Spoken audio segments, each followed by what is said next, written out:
had this fantasy as a kid about swallowing an eyeball. It's a weird trip.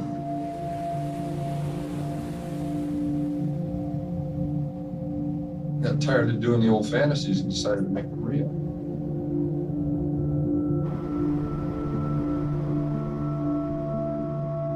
There's nothing to cut in somebody's head. But I had done that, and I decided, no. Well, she's pretty, I want to change pretty.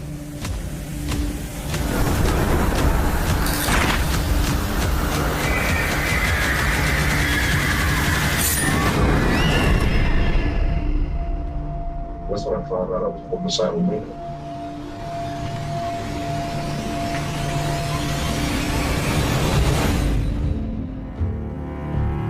The sight of Edmund Kemper III is an awesome experience in itself. He stands 6 feet 9 inches tall and weighs about 280 pounds. But the crimes with which he's been charged are even more awesome. My dad was the first psychiatrist to speak with Kemper. I have the original tapes that he did when he was interviewing Kemper in jail prior to his trial. The defense attorneys asked him to go see him and determine if he was sane or not when he committed his crimes. Well, since 1973, I don't believe anybody has ever heard these tapes. Yeah, so pissed in society.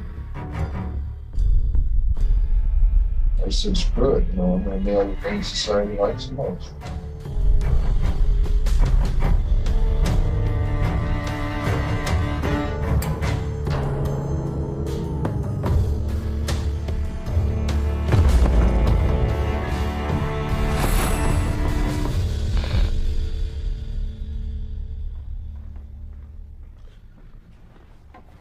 So these are some artifacts that have been in storage for decades.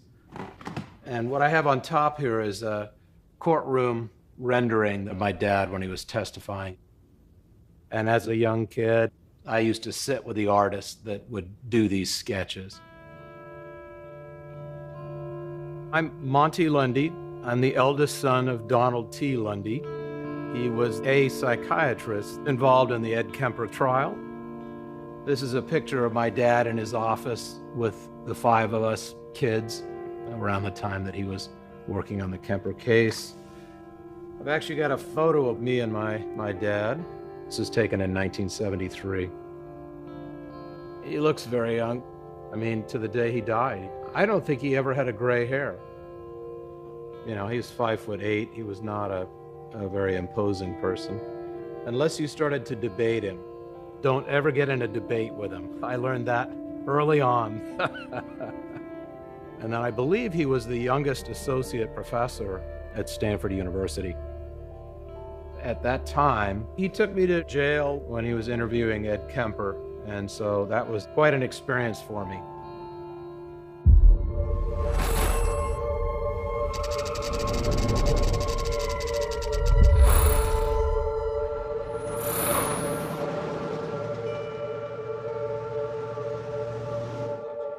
I had to wait in a waiting area, but I could still see the inner workings of the prison, could still hear everything.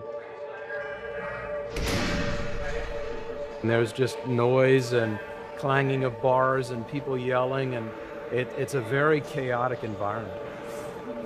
And my dad went in and interviewed Ed Kemper for an hour and a half, 2 hours.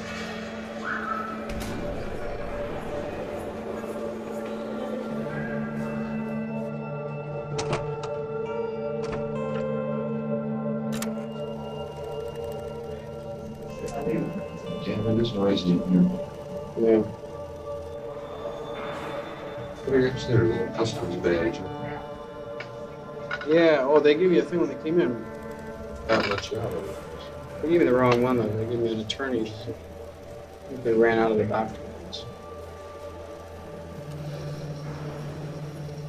He has a dry sense of humor, my dad does, and I got a little bit of that, when he was talking about his badge, and they must have thought I was an attorney or something like that. But that's the way he was kind of disarming and would, talk to these people like a normal person. because he wanted to build a level of trust with him. Well, there are some specific things I'm going to have to ask you about the various victims and things that relate to your state of mind. Suddenly, just pops in my mind the act of killing, what it was like. Little flashbacks, like it just bugged this shit out. It started in May last year in Santa Cruz.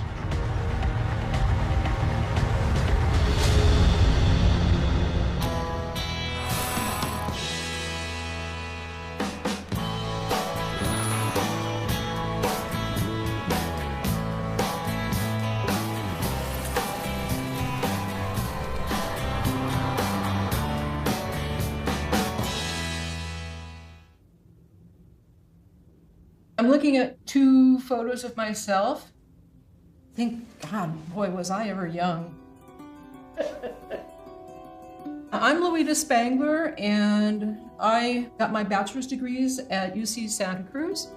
I went to university there in 1971. The university itself had only been running for 6 years.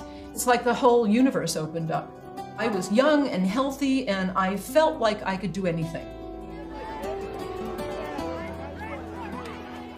We were pushing against the 1950s set, that said women go to college to get a Mrs. degree. Okay, that was the joke, We didn't get bachelor's degrees, we got Mrs. degrees. At that time also, women who went to university were called co-eds. Co-ed was basically a shortening of co-educational. It meant that the universities were taking both men and women, but only women were called co-eds. And the term co-ed was sexualized. I can't tell you the number of pornography films that featured the word co-eds, co-eds in bed, co-eds get it on. It was that kind of world that we were seeking to break apart.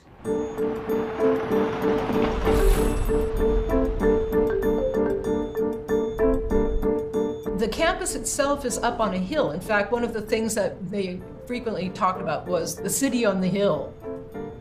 And it was outside of the town itself. We had to get around. Many of us had jobs. We didn't have the money for cars. There were buses, but they had a very limited time of operation, so we hitchhiked. Hi, come on in. It was really interesting. You got to meet people.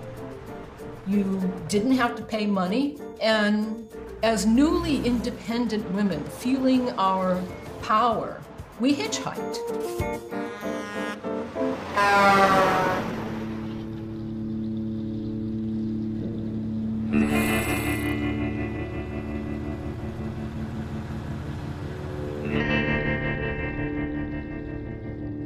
One thing I liked about Santa Cruz is there'd be a lot of girls.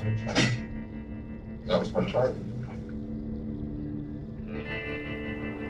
What was the first killing? Because I haven't gotten the chronology and stuff yet. First time was 2 girls. The time sensitive. That was my front speaking up. And the facade. I have to appear sane to everybody. First girl had very large, beautiful, light blue eyes. Huge.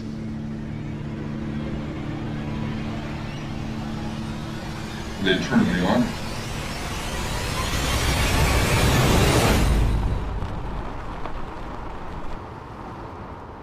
My name is Michael Alufi. People call me Mickey. It's a nickname that I got from my mother many years ago.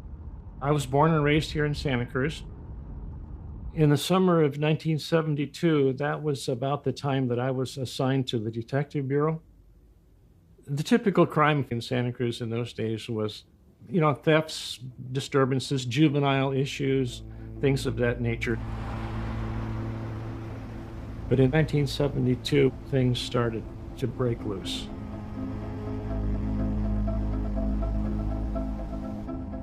The Hayward Hills. First, it was scary, doing something like that. There's a hell of a lot of risk. Okay. And then, how were they killed? night. She was very messy. I left them in Santa Cruz County in Minneapolis.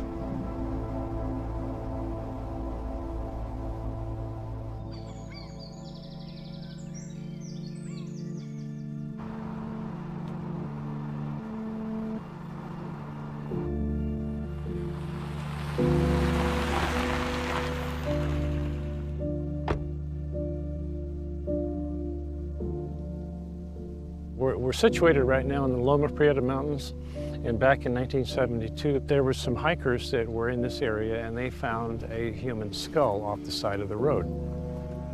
Yeah. It had deteriorated to the point where it was unidentifiable. We couldn't tell if it was a male or female. It's a shocking discovery to find a human head without a body attached to it. What sort of animal could do something like that to a human being? We searched the area for remains and could not locate anything. We had nothing to go on as far as recognition. We didn't have any missing person reports. It was just so limiting, you really couldn't do a heck of a lot.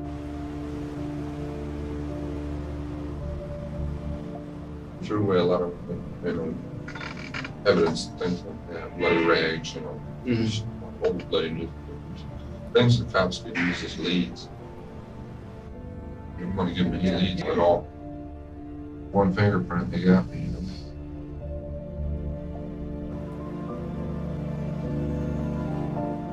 The person who did it obviously is still on the loose, so we didn't know exactly what's going to transpire.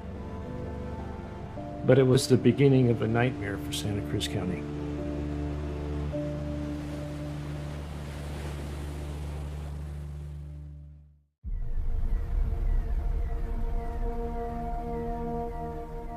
Yeah, my sister came by yesterday, or the day before. The younger sister who lives in Santa Cruz now? Mm-hmm. Oh, we were real tight sidekicks. That was way back when I was a kid. She was my confidant.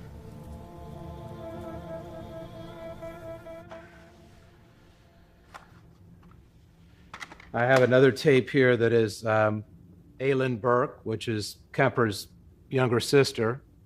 My dad always found it was good to get kind of corroborating information. So he reached out to Kemper's younger sister to understand what caused him to be who he is or who he was, and asked if he could interview her, and she accepted.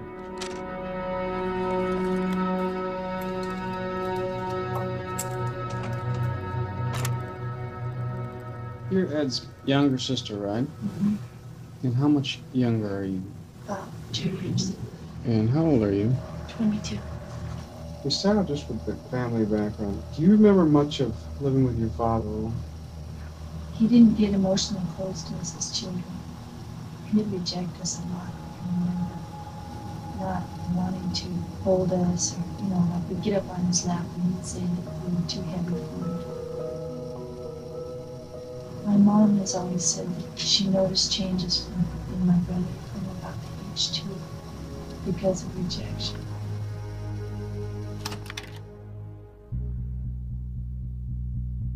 I'm Dr. Catherine Ramsland, and I teach forensic psychology. And for 25 years, I've been writing on mass murderers and serial killers. I've studied Ed Kemper, and I had a brief correspondence with him as well. Edmund Kemper was born on December 18, 1948, in Burbank, California.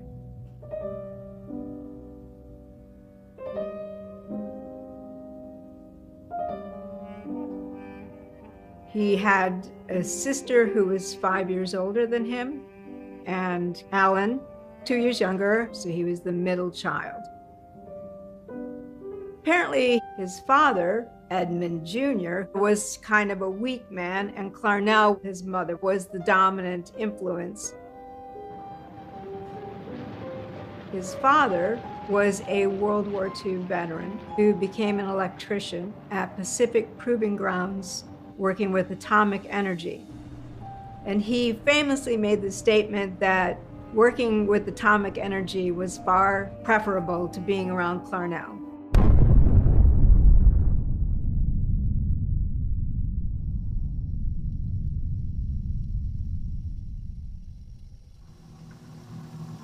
I know my mom and him fought a lot then.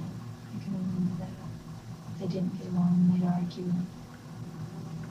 A few things that my mom has said, like he spent a lot of money and wasn't responsible.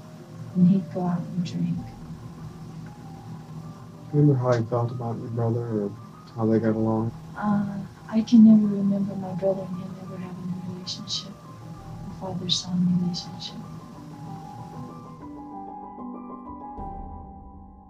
Clarnell and her husband both had been disciplinarians, not showing much affection, which wasn't really that unusual for the 1950s, but it did affect the children. In Ed Kemper's case, he loses his sense of self-esteem, his sense of confidence. And that became worse when his father divorced his mother. That made the sense of rejection even stronger.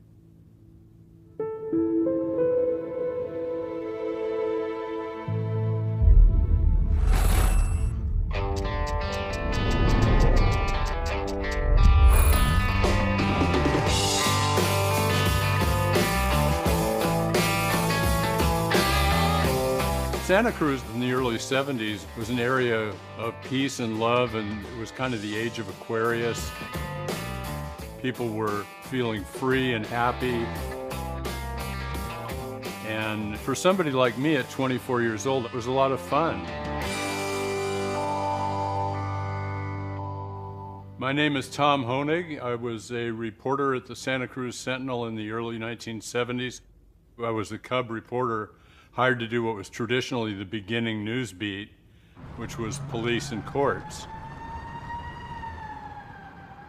Little did I know that the police beat was going to be the biggest beat on the newspaper, because all of a sudden, out of nowhere, they found a skull up in the mountains near Loma Prieta.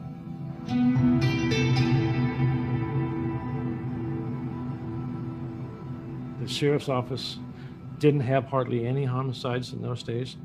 So we did not have a whole lot of experience in doing this sort of thing.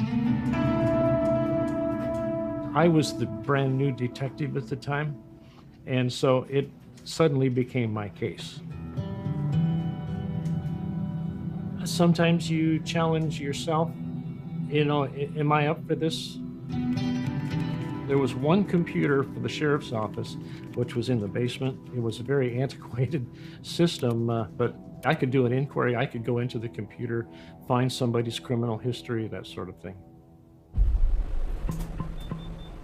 Evidence in crimes of violence, such as this bloody garment, is examined by an expert from the hairs and fibers unit of the laboratory.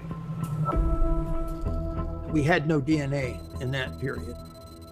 And in fact, a lot of times we refer to this as the golden age of criminalistics. And the reason we do that is we used all sorts of other technology to do our work. Microscopes, the fingerprint work, and that type of thing. From the head, you can reconstruct what the person looked like on the skull. But Santa Cruz County is a coastal county. It tends to be warm in the summer, so you would get a fairly fast decomposition. So within, say, perhaps 6 weeks to a couple of months, most of the flesh should be gone. But the recovery of a good skull, you can get an age, you can get whether it's male or female usually, but the teeth obviously are crucial.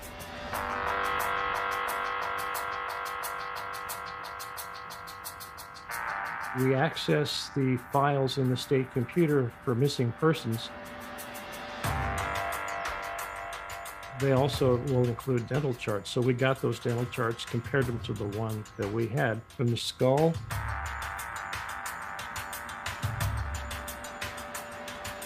And it was the head of Marianne Pesch, who was a student out of Fresno.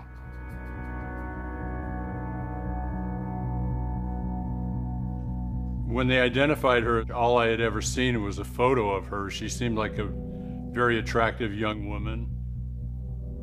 And the thought came up, how in the world would this happen?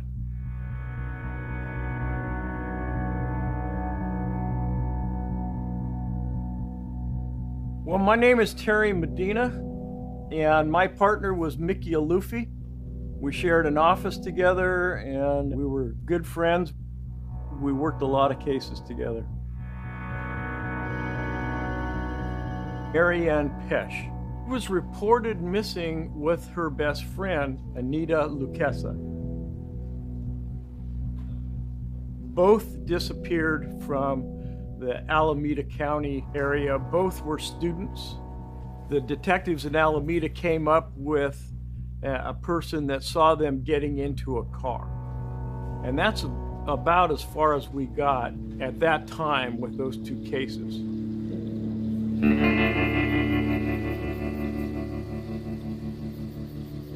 This depressed me an awful lot. To talk about this? Oh, yeah. Okay, what was next then? Third victim. It's quite a trip down the coast. I think, wow, what she would think if she knew that 8 or 10 hours later, she'd be laying on somebody's truck dead. The next day in so many pieces.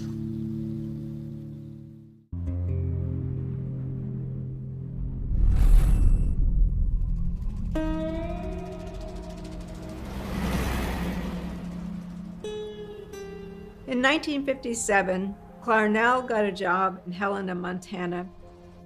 So she is going to raise the 3 children as a single mother. And this is the point at which the kids now have to adjust to a whole new place of living. And Ed begins to create bizarre games that they would play. These activities turned up in some of Lundy's interviews with the younger sister, Alan. I can remember a lot of strange things happening as we grew up. My grandparents sent me up a doll in a blue chest with all handmade clothes and stuff. And one day I opened it up to play with her, and her hands were cut off. Cut her hands, which is weird. He's begun to think about death stories and death images. Were you ever aware of having any fantasies or dreams? I remember him talking about gas chamber. Like he was gonna go to a gas chamber or something, and I was a gas chamber man. That was scary. That his fantasies would become death fantasies is really not surprising, because that's really a fantasy of total control over others.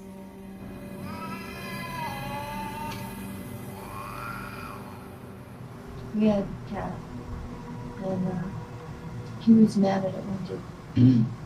And so we took a swing and cut off his head with a bayonet. And we wrapped the cat piece in his back, and then we put it in the suitcase. Who found it? My mom.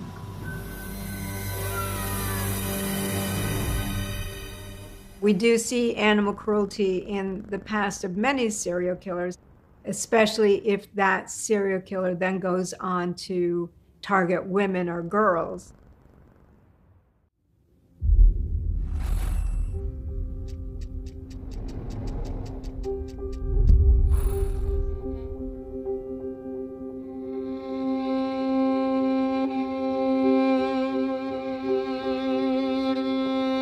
So this is a memory box in memory of Iko.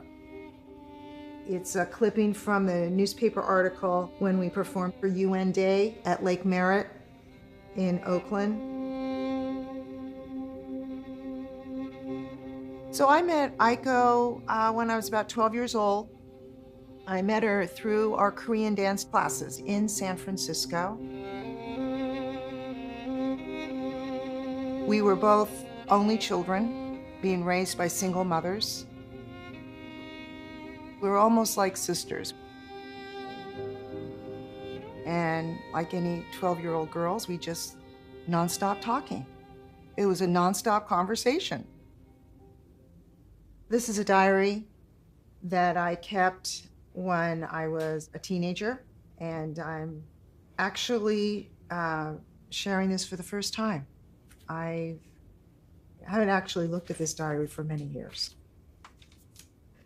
Today, Aiko called me, and we went up to the Berkeley UC campus to feed the squirrels. Last night, we ate fudge and did a drip candle.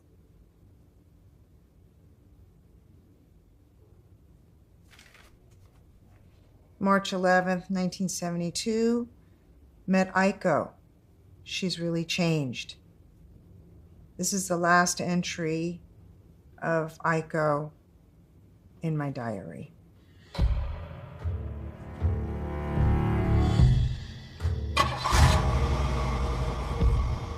The last time I saw Aiko, I was waiting for the bus. And across the street, I saw Aiko. I was all excited because I hadn't seen her for a while. And then as I was looking at her, she put her thumb out. She was going to hitchhike. And I just was in shock. We're only 15 years old. Oh my goodness. And I was waving to get her attention. She didn't see me because there's all the cars. It's a busy street. And my bus shows up. And I get on the bus.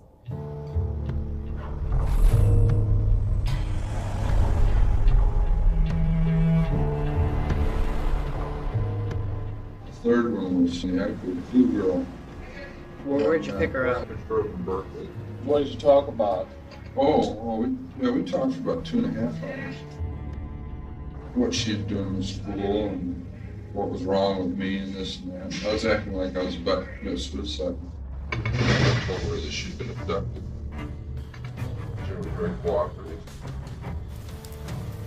Didn't ask me to do anything sexual. I never laid my hands on her until I put tape over her mouth.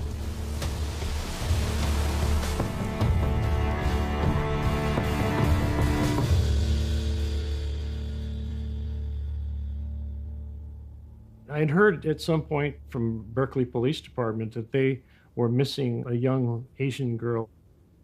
They would have done the same thing that we would do with missing persons in those days. They could have treated it as a kidnapping if there were more evidence that that had occurred. But at that point, they felt it was just a runaway juvenile.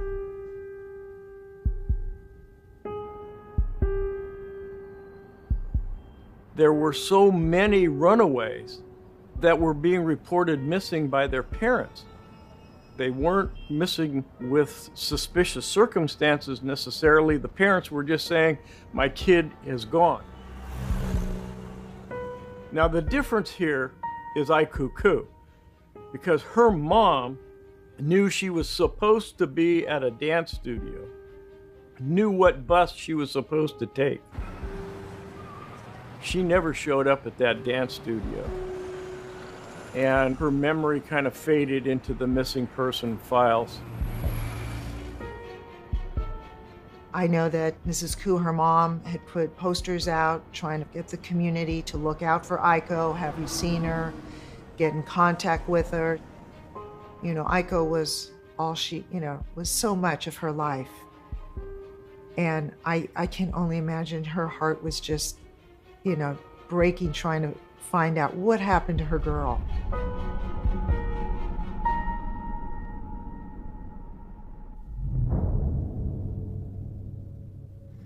I took her back to my apartment.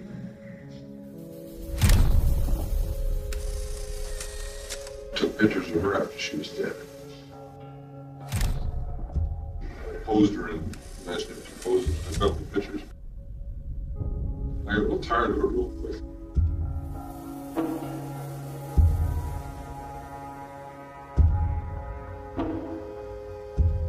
I read the newspaper article the following week, and it had Aiko's picture on it.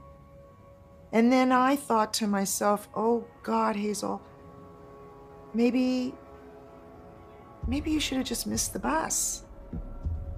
Maybe you should have just ran over and tried to talk to her.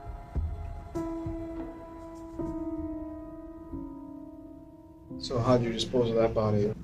I dissected her, dismembered her body in the bathtub. Cleaned up her real nice. She couldn't have told anything what's going on in there.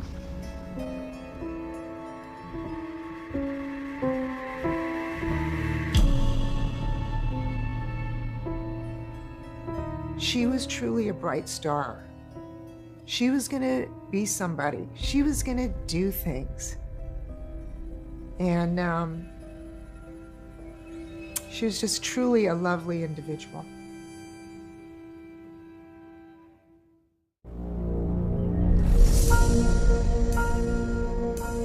When Clarnell took her children to Montana, she was faced with having to divvy up bedrooms.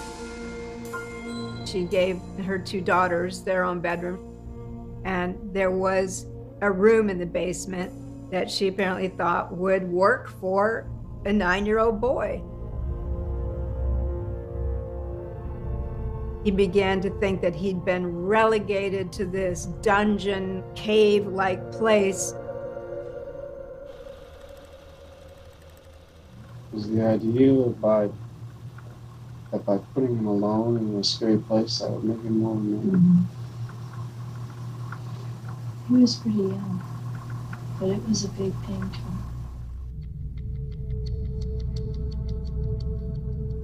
And it was dark. You couldn't turn the light on till after you were down there. And he was really afraid of that, and he had a lot of bad dreams. Do you remember him being terrified or scared? Sometimes he screamed in his sleep. Did he wet the bed? Yeah, he did. And that's when I first noticed him start getting afraid of people.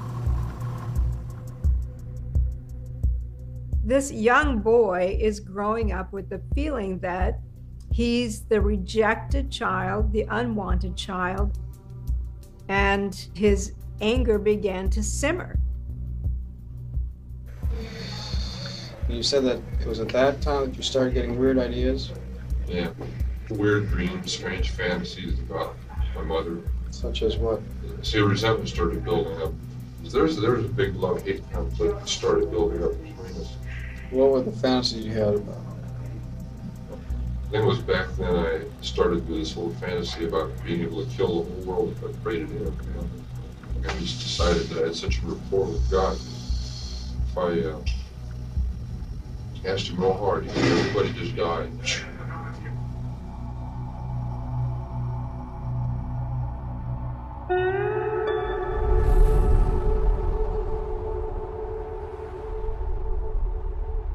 Ed didn't want to live with his mother anymore. So in the fall of 1963, he got on a bus and went down to California to find his father and reconnect. His father had a glamorous new wife, Elfrida, and Elfrida found Ed to be kind of creepy. She was a very good-looking German woman. I used to have fantasies about her. I used to get her kind of uptight, just sit somewhere and stare at her. And there's a story that at one point he glimpsed her undressed in the bedroom, and after that she just wanted him out of the house. My brother heard my dad talk about him, saying that he's always causing problems in his new life. My brother with his crying and everything. Frida was not going to put up with this boy living with them.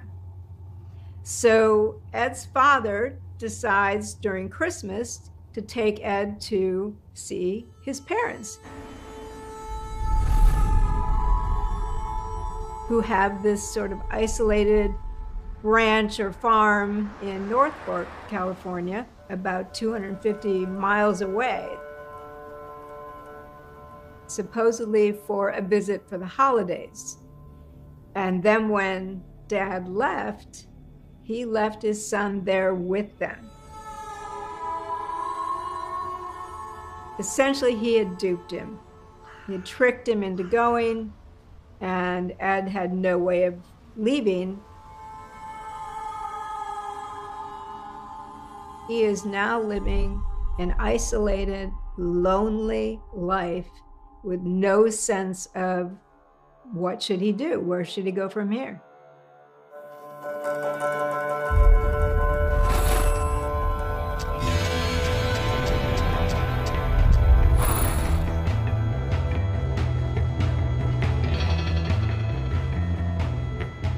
Picked up probably 200 girls over the last 2 or 3 years. Okay, so now you didn't kill all 200, right? Right. Picked up a couple of really nice gals. But they were, there's too many cars around, too many people watching them get in. They might remember the next day. So you let them go? Yeah. Took them where they wanted to go, no sweat. Never committed myself unless I was sure.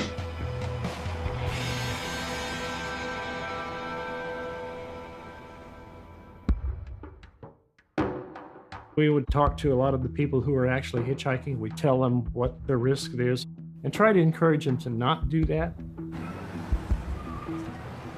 Of course, people were alarmed, but we're not getting very much information from the police other than these general, don't go hitchhiking, don't walk in the woods, don't go into deserted neighborhoods. These lists of don'ts. This was not going to happen. People basically ignored the advice. It's a harassment campaign to stop hitchhiking. They just didn't want to do what the police were telling them to do. Ultimately we didn't trust the police, but they probably didn't trust us either. Because we were busy organizing anti-Vietnam War demonstrations.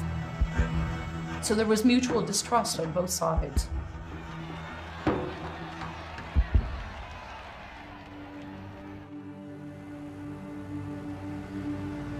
The community were thinking that it must be an outsider or some kind of an outside cult that invaded the county. Some commune hippie cult that had something to do with these murders. But as time went along, we kind of rejected that.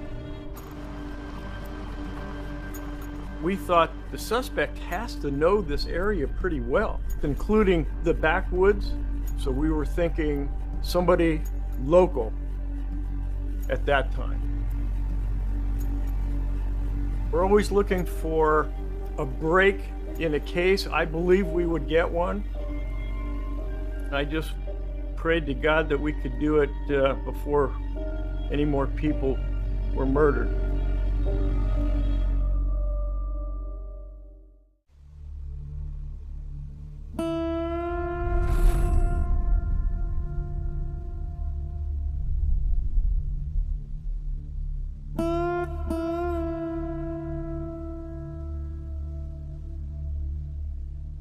I was about 14 years old when a new kid moved in next door to us, and his name was Ed Kemper. I lived for a while in this house. It was in slightly better condition, but the house up on the hill was where I was living at the time.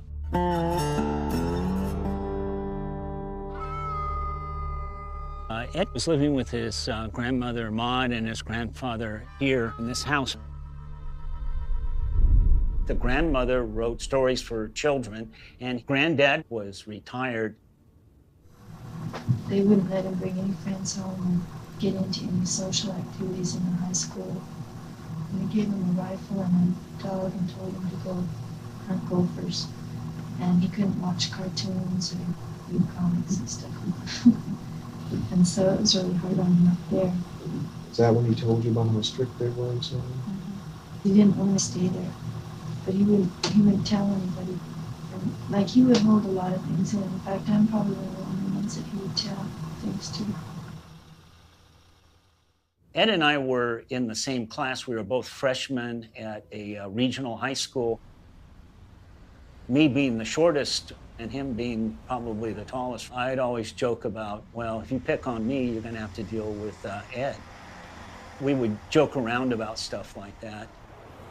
He seemed to be getting along well with people. He was quiet, and he was new to a rural community, which would be a big change for anybody. Were you in trouble in school much? Oh, yeah, I always hated school. I'd been ridiculed for a long time about my height. There'd be a lot of girls in school and stuff. They'd be giggling because of my height. And I was thinking they were laughing at me instead of something constructive. That's why I had fantasies about blowing them all away with my gun. To get this complete, your grandparents, do you remember what the date of that was? Yeah, August 27, 64.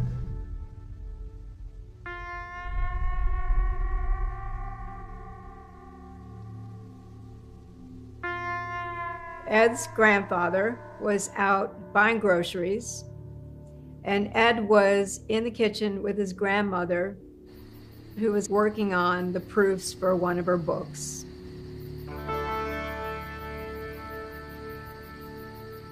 He picked up his rifle, called the dog, he was going to go out, and she yelled after him, "Don't shoot the birds." We got a knock on the door, and it was Kip Herring, a deputy sheriff, and he was inquiring about where the Kempers lived. And I remember being struck by how nervous he seemed. He was smoking a cigarette, and he seemed very, very anxious. We had no idea, but it seemed like it must be serious if the deputy sheriff was responding to it.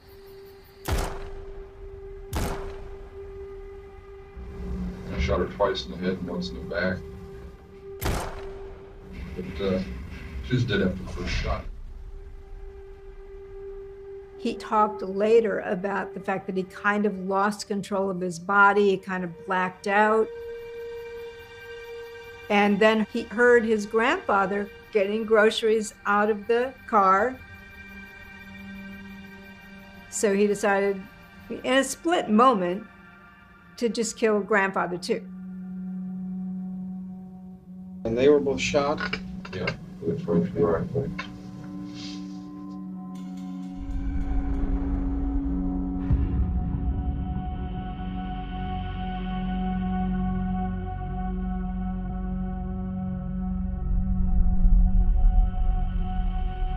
Did it feel good while you were doing it? Yeah, there was a relief at doing that, striking out at the people that was hurting me the most. It was just like, what? I can't believe that. A lot of other kids I went to school with, I had figured as murderers, but not him. He would probably not have had any sense of the enormity of what he's done as a 15-year-old committing a double homicide, but he certainly would know things are going to change. He knows this is a turning point.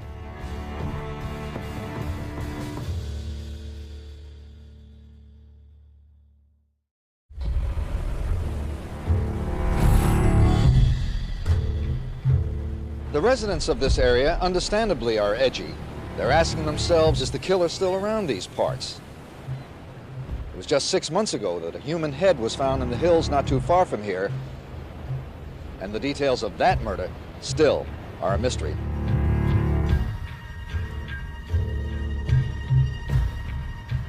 How about the cutting off the head? I guess it was an old Knights in Shining Armor thing where I'd kill them and cut their head off. And hold it up high and all this.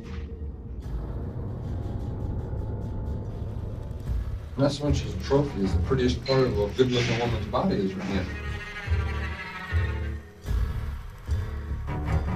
My dad interviewed Kemper over several months. Each time he went in, they would develop a little bit more of a relationship. And at the time, they didn't really have a category for the type of killer that Ed Kemper was. He really wanted to get into the mind of the killer and figure out what were the causal factors in making him go from a normal human being to a sociopathic killer. Local people don't think Santa Cruz is the murder capital of the world, but there is concern, short of alarm, that a killer may still be at large.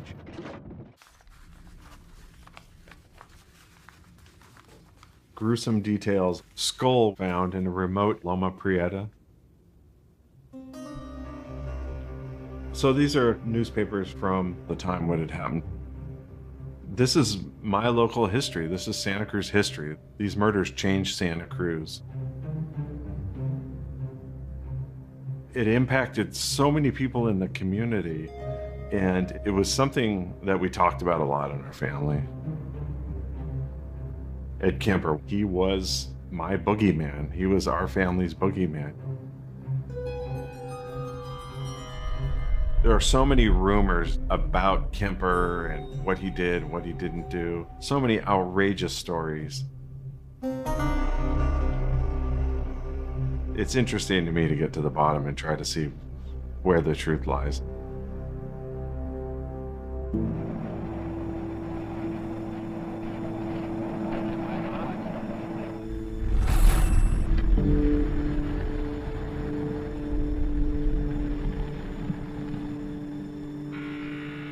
Okay, fellas, move on in. After Kemper murdered his grandparents, he was sent to a Atascadero, which is basically a mental hospital for adults. Okay, fellas, be seated. So here's a 15-year-old boy, massive, but he's still 15 years old, in this facility with other adults.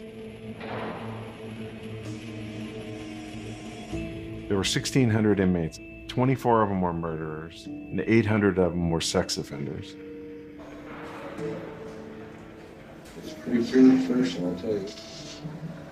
Wrong word in the wrong place, and I think I got killed in Atascadero, just as easy as prison. During your teenage formative years, this is the company that he grew up with. And I believe it was the other inmates that taught him, if you're going to rape somebody, you need to kill him. You need to get rid of the evidence. You can't leave anyone alive. They put him through a battery of tests and gave him this label of sociopathic disorder, antisocial, and that he was a passive-aggressive type of person. Kemper had a facade of being polite and cooperative, because that had worked for him in many ways. He would pretend to be normal, pleasing, good manners, at the same time having these aggressive, nasty fantasies about killing people.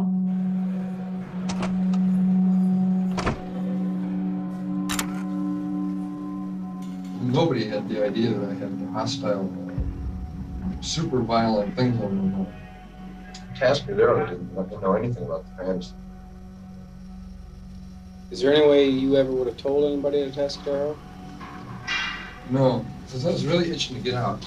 I had to do every little thing right, because one little thing wrong could have blown the whole ball whack.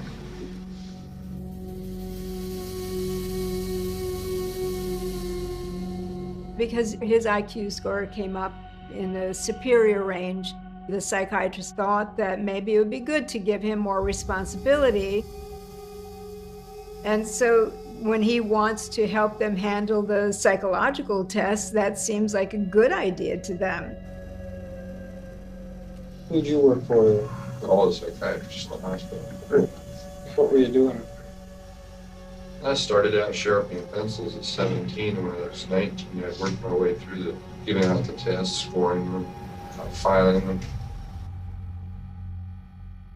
Kemper's genius was the manipulation of getting the psychiatrists and psychologists to actually allow him to see the contents of the test so he could memorize them in order to get passable scores on these tests and be able to get out. You got familiar with the various tests at Atascadero then working in psychology, did you? All of them. That was perfect. I got an honorable discharge, which qualified me for having my records sealed.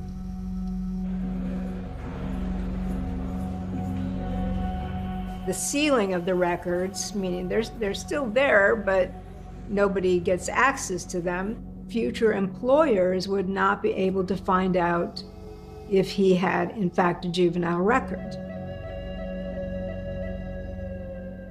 Edmund Kemper was released from Atascadero in 1969.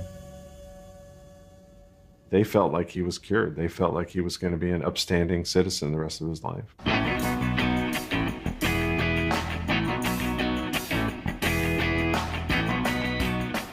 When Kemper got out of Atascadero, he saw a different world than when he went in.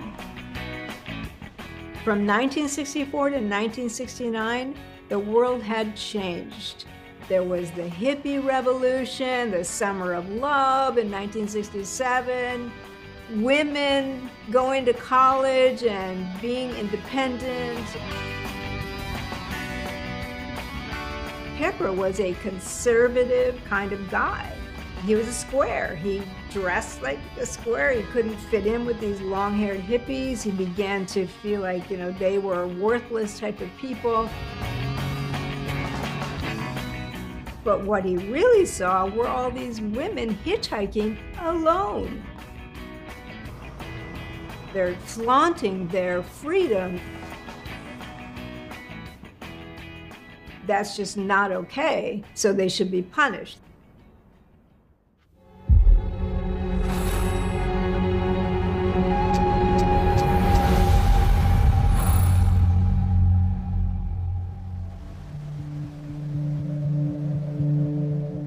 The grisly story began in this cove. The upper part of a girl's torso washed up on this beach 2 miles north of the Santa Cruz Pier. Then a hand was found 2 days later by a surfer who was in the water near Capitola, 7 miles to the southeast.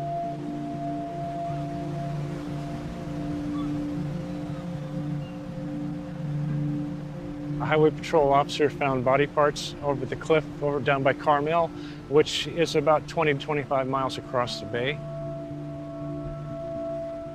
About 7 days later, a torso washed up here on the city of Santa Cruz. Subsequently, the torso and the other body parts were matched together with x-rays. They did fingerprints and everything and determined that it was Cynthia Shaw who was reported missing here in Santa Cruz.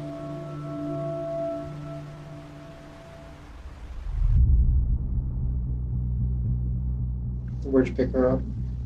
On mission. The worst point was leading up to it, And when I had them sufficiently scared, then I'd handcuff them or tie them up or something. I just bought myself a brand new 22 automatic pistol. I just received it from the store.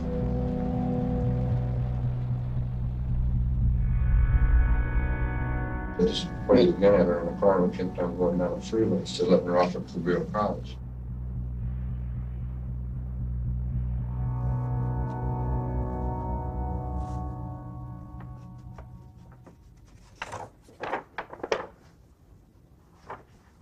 I think this is one of my favorite pictures of Forrest and Cynthia. She just has the sweetest face and the sweetest disposition, and it's just adorable. Cynthia was 18. She was going to Cabrillo College in Santa Cruz. And she lived with a family and took care of the kids in her off-school hours. She was very much looking forward to getting a car. That was a point of contention with her mother, my mother. She didn't have a car, and that's why she ended up hitchhiking. My mother called me and she said that Cynthia is missing. The parents that Cynthia was taking care of the children let my mom know that she hasn't been home in 3 days. When Cynthia disappeared and we heard nothing, I didn't want to jump to conclusions, but I felt something was very, very wrong.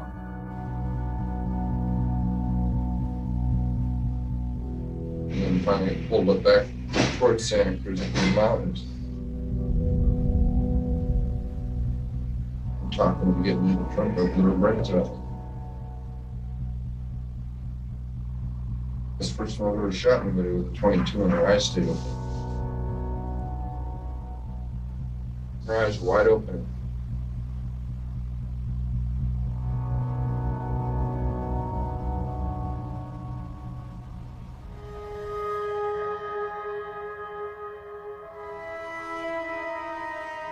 I got the news on the TV that she had been murdered. The whole family was just devastated. We all came together to be with my mother, and we had a service for Cynthia. Here's a nice picture of Candy and Cynthia. Candace was my other sister. She was never the same. She became a drug addict, and she died when she was about 33.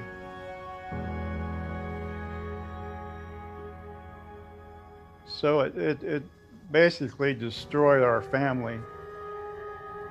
I lost a best friend, and I still miss her today. But when Cynthia Shaw went missing, and it was in the newspaper, Kemper's sister asked him, "Hey, you didn't have anything to do with this disappearance, did you?" So she suspected something. I've been reading about it in the papers. For some reason, it just kept bothering me and bothering me. And all of a sudden, it just flashed in my mind, that cat, when he cut off the head. Oh my God. So one night, to please my own curiosity, I went over there with intentions to ask him. In his bedroom, he was always in there watching TV. I said, just between me and you didn't have anything to do with those murders, did you? And he kind of sat up and he said, I figured you'd ask me about that. He says, I thought you'd get suspicious. He said, Mom was suspicious too. He said, she mentioned it, so don't even talk to her about it. He said, it'll just turn into a big mess.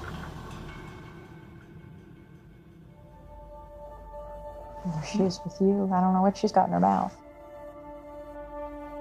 My uncle took care of Cynthia's body because he was a mortician.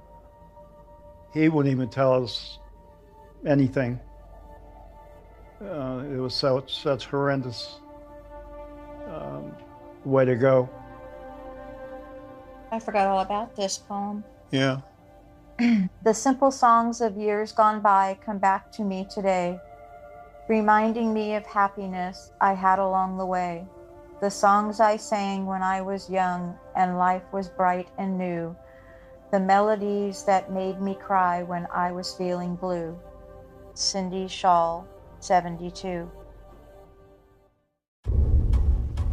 People are definitely uptight. They don't know exactly what we have running loose around here, and they're very concerned. Why are all these murders here? Well, one reason is that we have a homicidal maniac, apparently, who's been running around. I would go visit the Santa Cruz Police and Santa Cruz Sheriff's Department detectives on a daily basis, saying, what the hell is going on here? And the police were saying, we just don't know, we just don't have any clues. But at the time Santa Cruz was so small, there was a very limited police department. Most of the cops were local kids who had grown up and they hadn't had training in major investigations. There was a lot of discussion about why These bodies have been dismembered.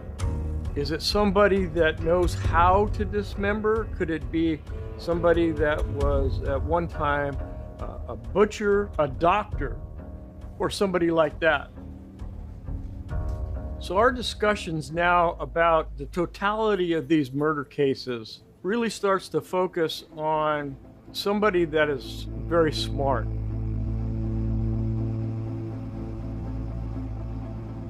This does not now seem to us to be some outraged monster killer randomly doing things on the spur of the moment.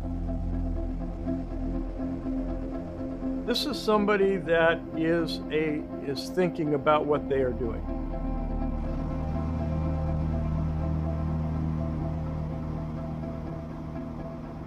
He was getting better as a killer. He had what he called his murder car. He had his murder clothes that were dark. If they got stained with blood, people wouldn't be able to see. He had his car with the handle latch that he could reach across, drop a little chapstick in the door so they couldn't open it again from the inside.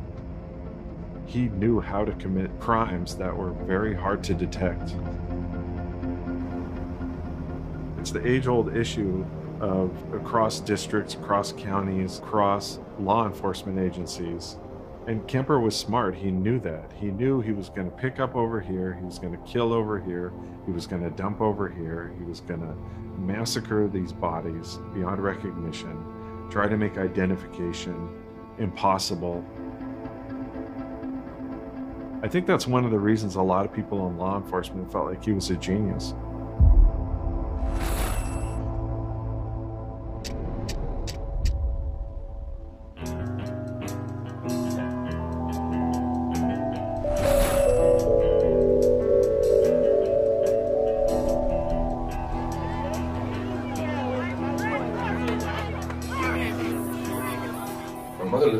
Which is a residential district close to the Santa Cruz. Houses are packed all around us. At Atascadero, they said when he is released, he should not be released into the custody of his mother. Because his mother is the precipitating factor for a lot of his anger. But in their infinite wisdom, the California Youth Authority released Kemper into the custody of his mother. I was living with my mother and not contributing financially at all. And that'd be my goal, so I ended up pumping gas and shit like that.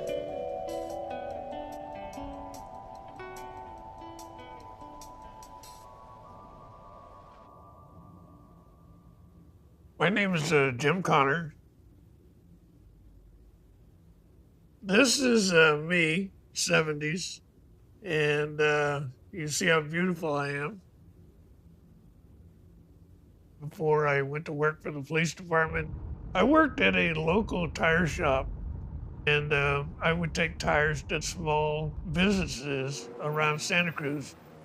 And one of those businesses was this gas station where Ed worked. My first impression of him when I first met him is that, oh my God, this guy's a giant. You know, he had a great personality, easy to talk to. He's just kind of a guy's kind of guy. As far back as I can remember, I always had a desire to be a cop. And I became a full-fledged police officer in 1970. One of the first things I did is I took my police car and I drove down to show myself off to Ed. He came out and I remember just being so proud. I talked to him a lot about being a police officer, and you're a big guy, you'd make a great cop. And he would say, no, you know, they wouldn't take me. And he had his reasons for saying that. I didn't have a clue what he was talking about. I just figured that it wasn't his cup of tea, so to speak. I was 21 years old. Sexually, I was still about 15 years old. which is pretty arresting. Meaning what? You had never had intercourse? I'd never been on a date until I got out. That's where I started feeling intimidated because of my lack of knowledge and no expertise at all with girls. I thought it was sterile, so it was another thing. How do you call it? Impotent? Well, impotent is where you can't get a hard on, right? I get a hard on, but nothing came out. I gave up too quick. You know, I get really discouraged and then hold it all in.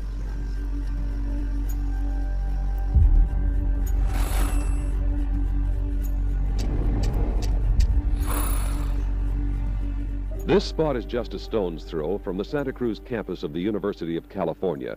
It's not far from here that just a week ago today, 4 more bodies were discovered in a connected series of unsolved murders in this area.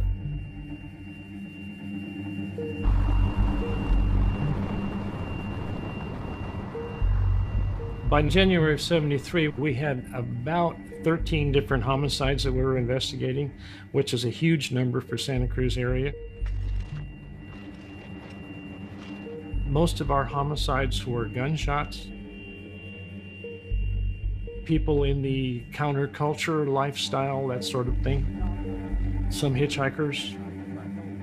It was just going crazy. We were reeling under the strain of just the amount of crime. A woman and her 2 young sons were found murdered in their tiny cabin. And if it can get any more bizarre, it does. The killing of a Catholic priest found in a confessional in his church, stabbed to death. The volume of the homicides, it is very overwhelming, but you look at each one and you try to piece them together. Are these cases related? What's my next step? And then boom, there's another murder. So it just keeps piling up and piling up. I'm thinking, well, is this one person? Is this 2 people? Is it more than that? What's going on? I don't know how much more I can handle.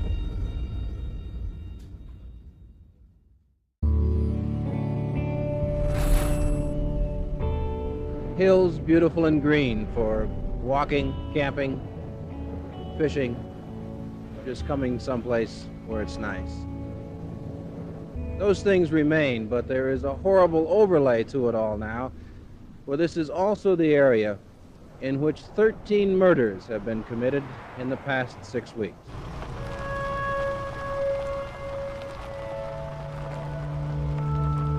Santa Cruz is a perfect area for these types of crimes. It's very rare to have a city where you can be downtown and within 5 to 10 minutes, you're out in the forest in the middle of nowhere with nobody around.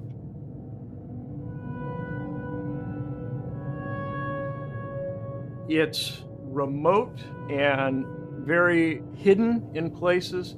So people that are trying to hide or get rid of a body, it is the perfect place to do it.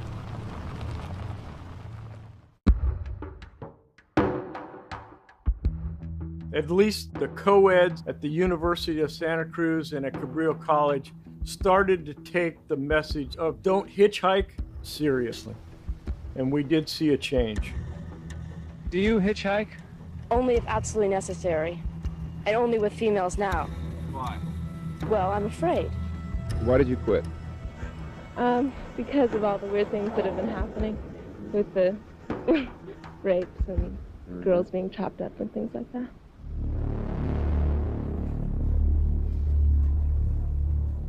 We were working 6 and 7 days a week, 12, 14 hours a day, trying to get a handle on all this stuff.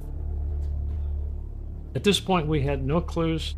We went for quite a while without any suspect whatsoever. The guy was covered his tracks really well.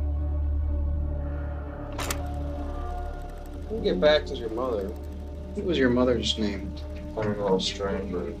And she worked at UC? Yeah. She was administrative assistant to one of the college provosts.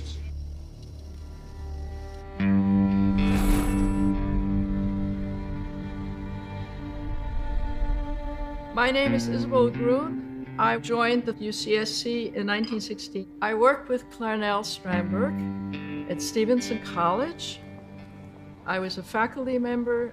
She was the administrative assistant to the provost. My impression of Clarnell at first was that she was shy. Sometimes when I passed her door and she didn't seem to be doing anything, I would just greet her and say, "How are you?" She was not very chatty. She would say, "Oh, things are not easy."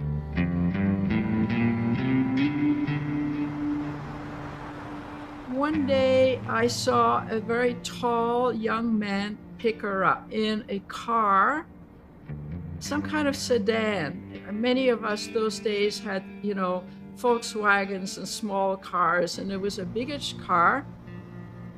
So I sort of said to her, "Is this a relative of yours?" And she said, "Oh yes, that's my son."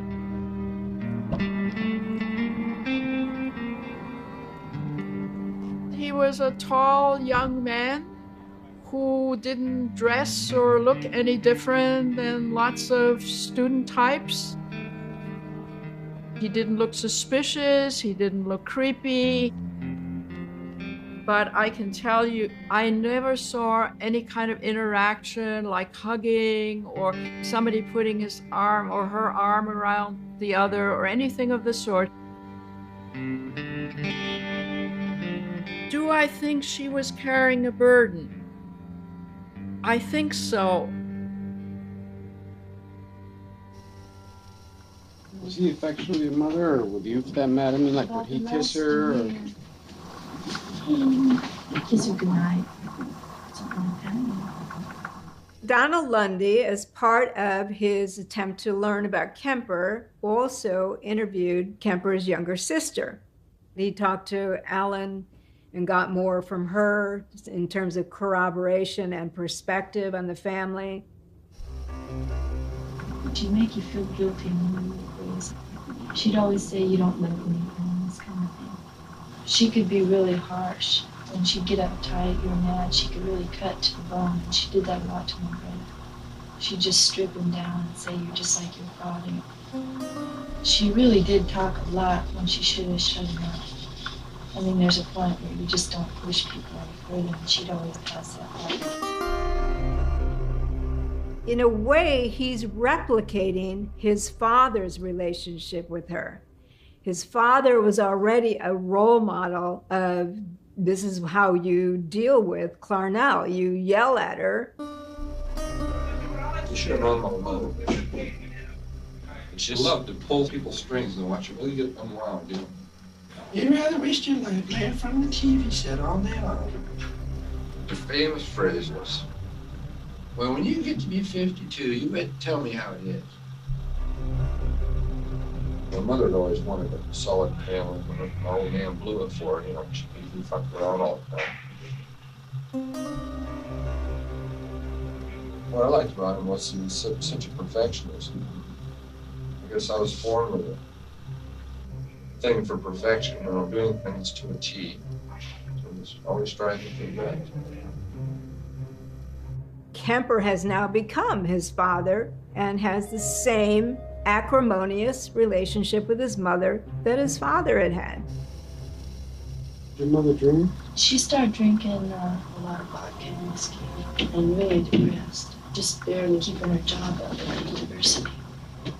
And her and my brother were having a lot of problems. And that's when they'd start fighting, when she was drinking and when he was drinking.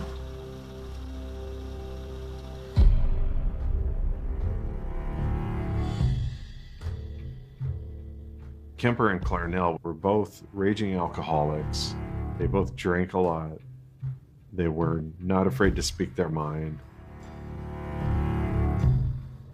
I think he said one of their biggest fights was about whether he should get his teeth cleaned.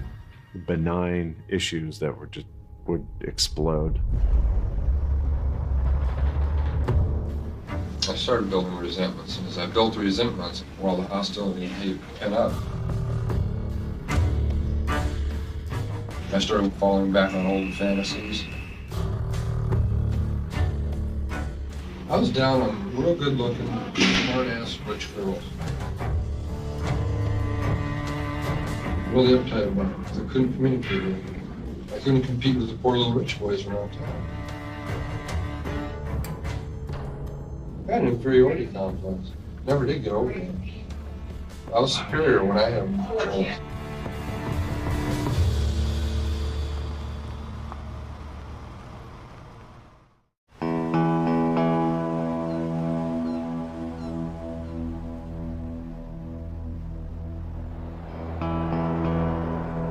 I would have to say that the community was on edge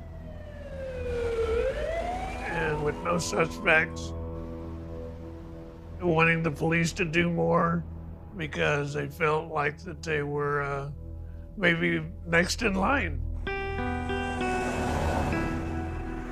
Every agency had their local watering hole. Ours was the jury room. And we talk about the cases that we worked that day.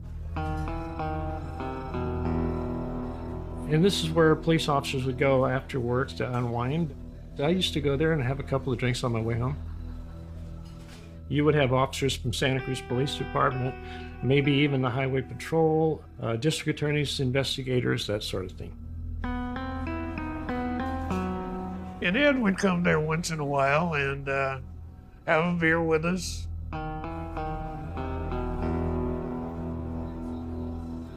You had kind of hung around with some of the cops, the jury room bar and so on? Yeah, that's what they're all the time drinking. Water hole. Dang, I couldn't stand being on my own. I found that when I was by myself, there was a tension that built up, especially after I did what I did. Basically, you like cops to do? I wish there was one. He was kind of quiet. He would sit there and not be a major part of the conversation, but he was just basically listening and having his beer. I sit there and have 5 or 6 beers and then I'd have 7 tequilas in a row. I've been putting on an idiot act. So I played like a goofy little kid all the time I was out. And nobody would think Ed could do such horrible things. I couldn't go anywhere without somebody asking me about what is happening, or updates on the homicides, or how close are we to arresting somebody. We had no clue at that point who this person might be. We had no clues whatsoever. The cops were looking for somebody really slick and sly, and I wasn't.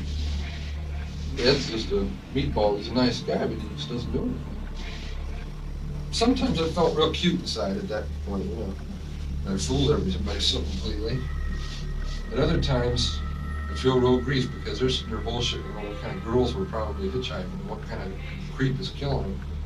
And I knew who it was, and who was doing it.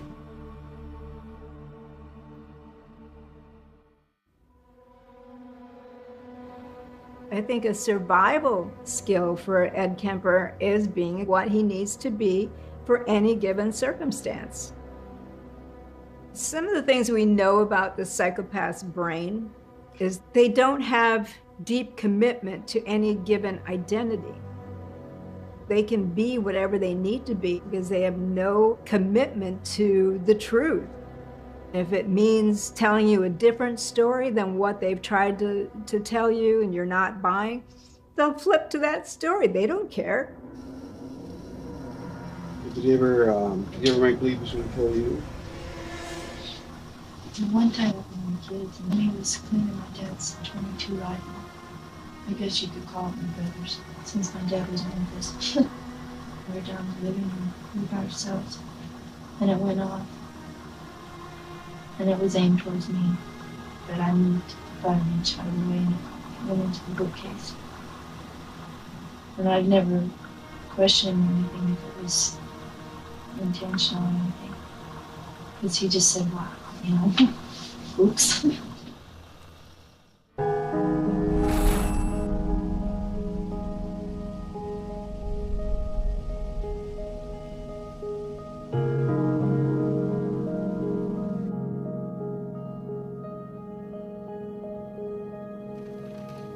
I first met Rosalind and got to know her because we were both taking women's studies classes, and we were both lesbians, and so we were basically in the same circle of people.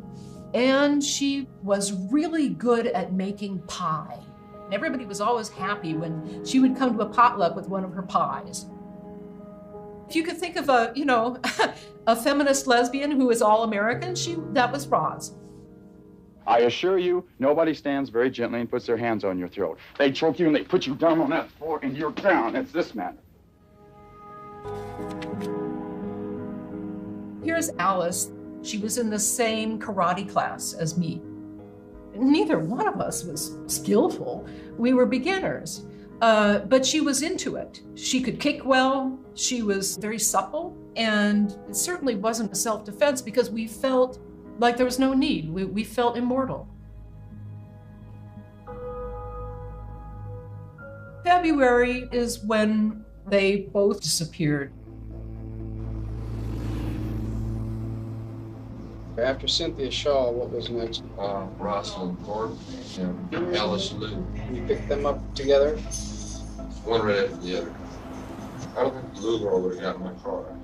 Because she looked like she was a very, very cautious hitchhiker anyway. She waited until she could see somebody in the car before she started talking with them out. So you already had Rosalind in the car? Yeah, in front. They looked like a couple, you know.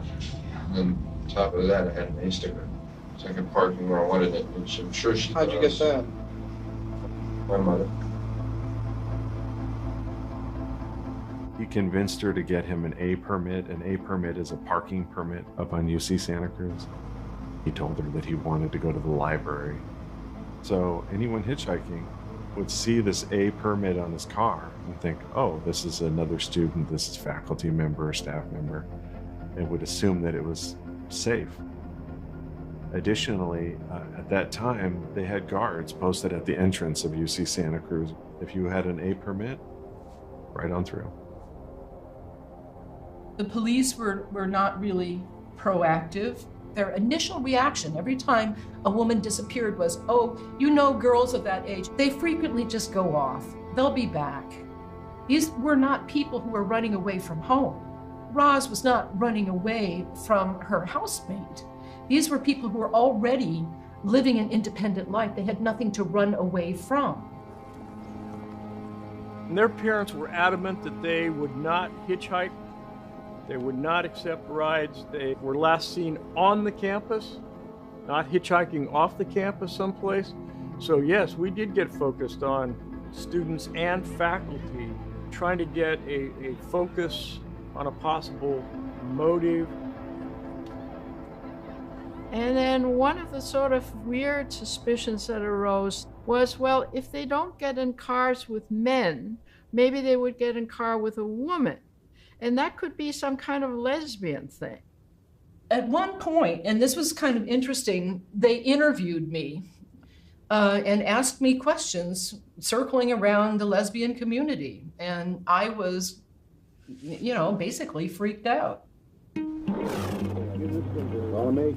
Captain, where the other boys are, you'll need to spread out in there to cover the flatland. Well, when the girls disappeared, there was a very large-scale search of the campus area, the last place that the girls were seen. When you call me, just call me command post. I participated in an organized search. They separated us into groups according to the difficulty of the terrain. We were going through the Santa Cruz Mountains. And I was very fit, so I participated in the group that went through the rough terrain. And they had us in a grid 6 feet apart about. And what I really remember is that while I was walking, looking carefully on either side of me, it was Roz's voice that I was hearing within me. I could hear the tenor of her voice. And I think it was a way of keeping her alive. But it became clearer and clearer to me that I wasn't looking for somebody who had broken her leg or something like that. We were looking for a body. Alice Liu and Rosalind Thorpe were last seen February 5th. The bodies were discovered east of Castro Valley. Both girls had been decapitated, and the hands from one body had been cut off. We knew that it was Rosalind and Al through their clothing, and they had been shot to death.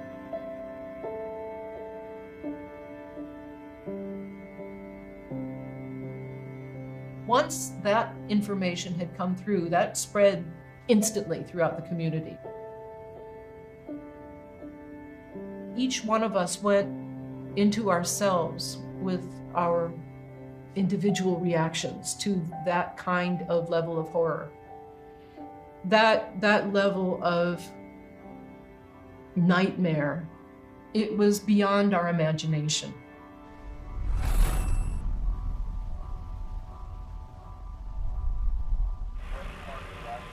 At the same time as the discovery of the latest victims, we got probably one of the biggest breaks that we've had in any of these cases. There was a shooting in the city of Santa Cruz. A description was put out of a particular vehicle, and that vehicle was stopped a couple of miles away, and the person was arrested.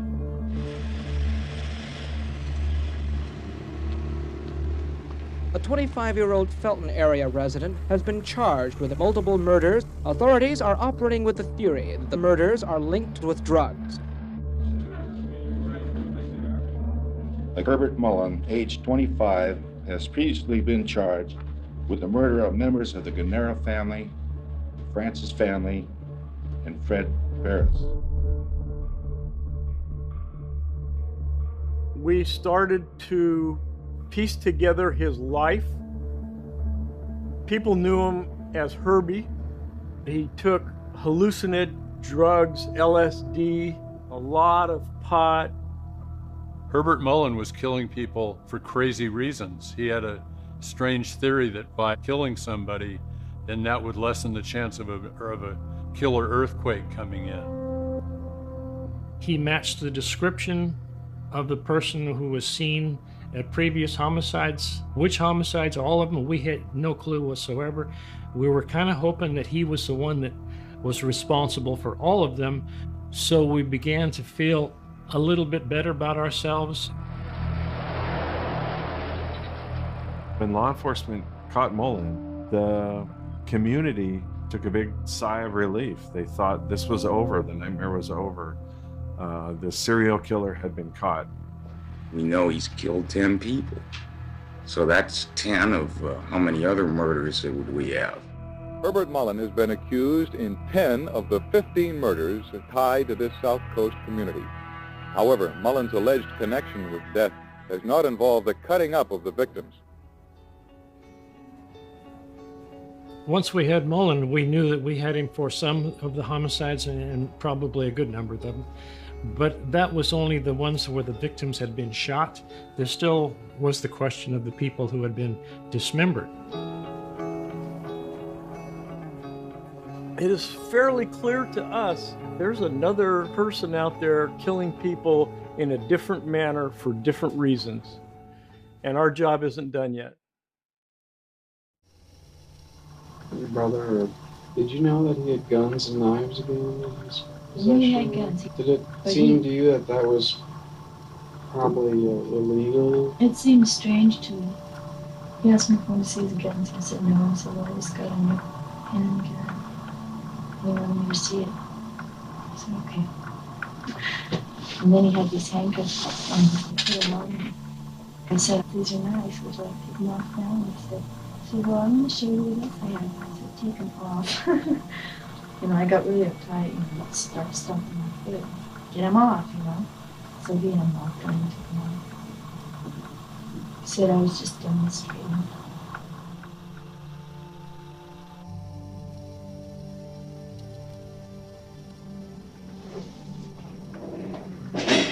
And then I borrowed a Magnum. It's a great big old long gun with a 6-inch barrel on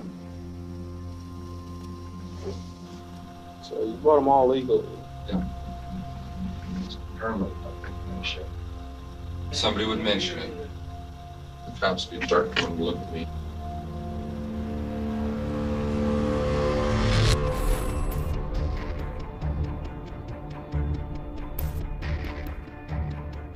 April of 1973, we were still solving all of these homicides, trying to put everything together.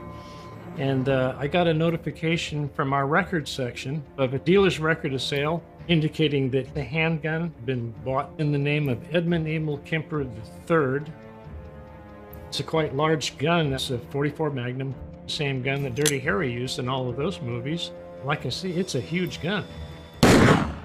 So when that record of sale came in, they matched it to this particular person that showed that he had been convicted of a double homicide a few years earlier, and that his juvenile record had been sealed. So that raises the question, does that mean that his prior convictions cannot be held against him? We're not sure of that, so we decided to confiscate that handgun until we could get a judicial decision.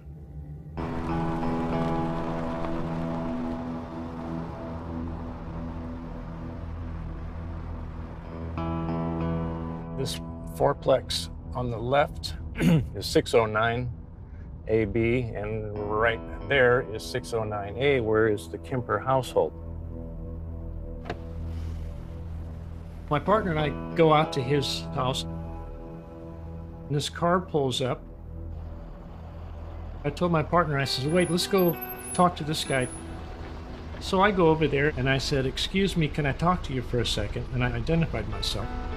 He said, sure, and he got out of the car. And he got out of the car. And he got out of the car, because he was huge.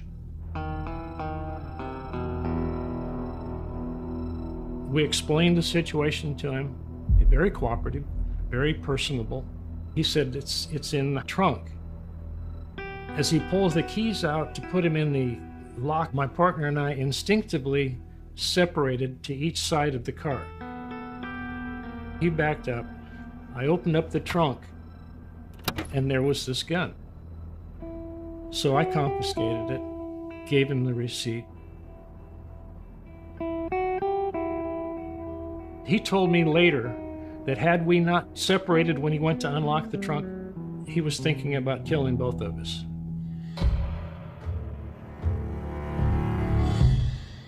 Maybe it's just paranoia on my part, but once the gun was taken, I decided I was going to have to blow it and run. Suddenly, it just pops in my mind. The act of killing my mother.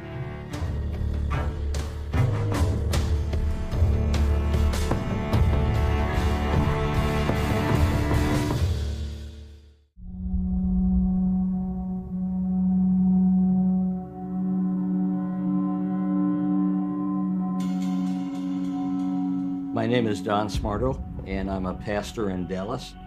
I've been going into prisons for about 40 years, and I fundamentally believe that people can change.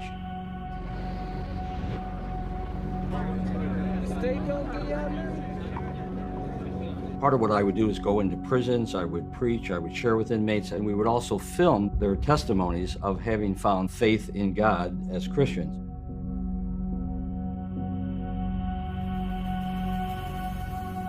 February 10th, 1993 is a date that I will probably never forget.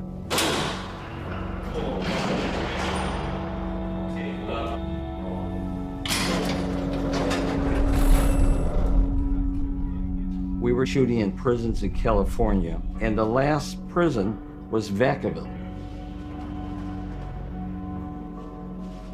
I had already shot 2 inmates, and the 3rd inmate walked into the room. He's 7 feet, 350 pounds. So I was obviously startled by his size, but I have no idea who he is or what he's done.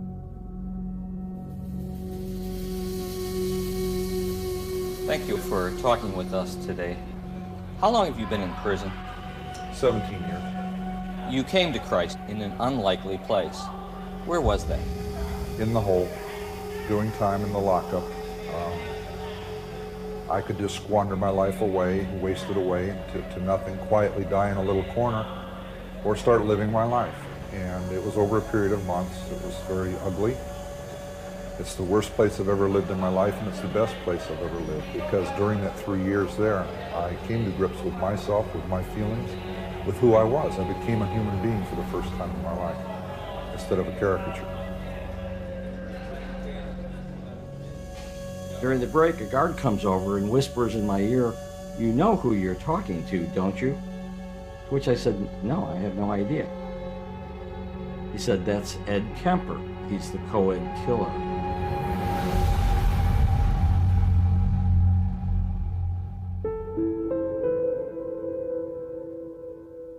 I'd gained his respect, and we ended up writing to each other for 4 years. I kept them to myself for 27 years and showed them to no one. The first letter, he was formal, called me Mr. Smarto. After that, it quickly became Don. So I could tell that with each subsequent letter, we were developing a relationship. When I was corresponding with Ed, I never hesitated to ask any questions. I wanted to know if his spiritual conversion was real and that there really was a human inside what the world would say was a monster. Of course, the question that I really wanted to ask was about his mother. And so he says in this letter, "Dear Don, did you love your mother, you asked me?"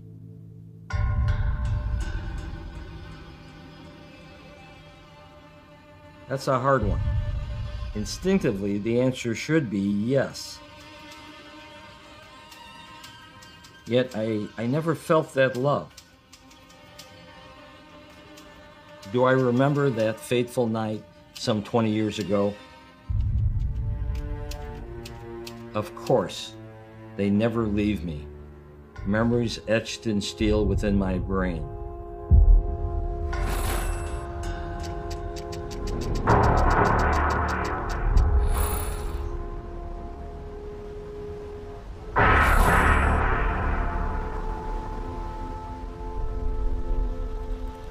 You said right at the beginning that you hadn't been sleeping lately because you've been thinking an awful lot about what you did, and I've always had sweat. Like now talking with you, I get sweaty palms. Take another cigarette. Sure, it'll probably end up running out. Put it back.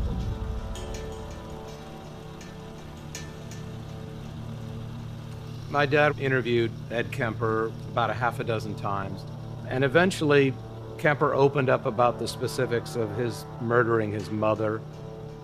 It is, an unspeakable crime, and what he did to his mother in terms of killing her was particularly unspeakable. well, back to what we were talking about, which was your mother. What happened, like Good Friday?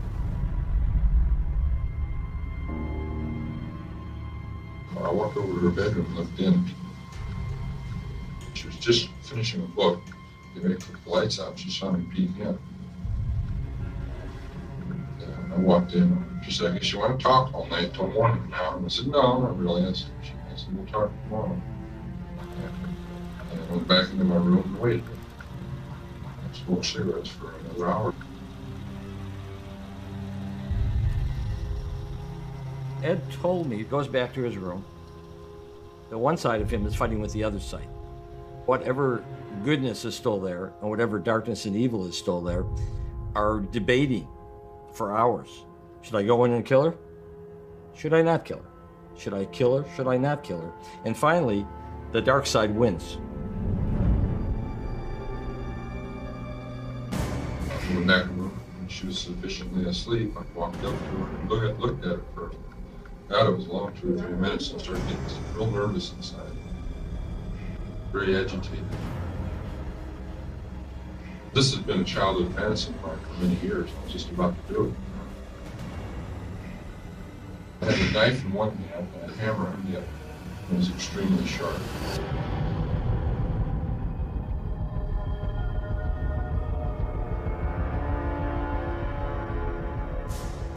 He goes in with a claw hammer and beats her to death in her sleep. And then, as if that wasn't enough, then he decapitates her. I put the hammer down, got the knife, and cut her through it. And cut her head all the way off. Then he cuts out her tongue which of course is an instrument we use to speak with. Then he removes her vocal cords and tries to put them down the garbage disposal. The trachea was hanging out. I said, oh shit, I just threw it down the garbage disposal and turned it off. Now, poetically, that's very just. And then he tells me that he inserts his penis in her mouth and literally has sex with his mother's head. Did you oral sex with the head? That was one of my frustrated juvenile sick dreams.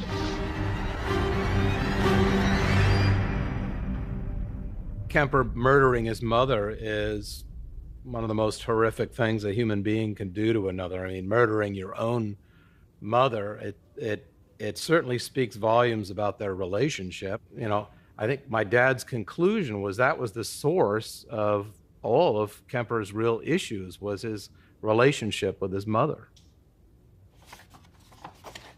In one of the letters he writes to me, I screamed at her lifeless head until my voice was painfully hoarse, sore, and exhausted, but satisfied. Yes, satisfied. He used the word he was exhausted, that it was over. His ultimate goal was to rid himself of the one person who had thrown him over the edge.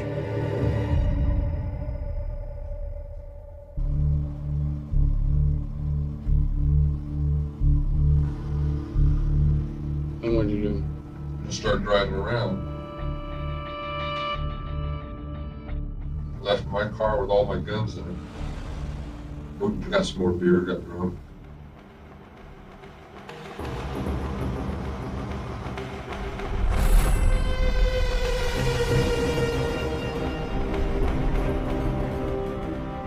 I left the next apartment about 10. Took off. Did you know where you were going when you left? Straight east. I drove for 28 hours straight in one stretch. I was taking no-dos like a champ, 4 and 5 of them at a time. They keep them going. I could feel when they were losing their effect. I just take a few more.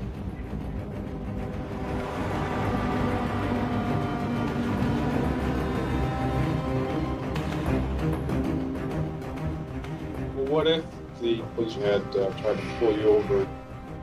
I had a 12-gauge shotgun, 30 caliber carbine. I was well enough equipped. Had over 200 rounds of ammo altogether. The other didn't shoot out.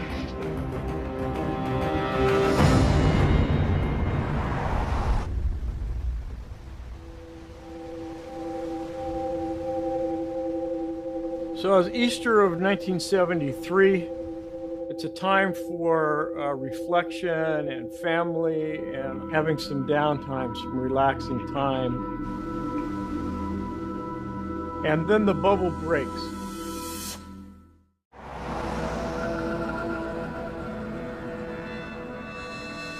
I just drove till I couldn't drive with my limit.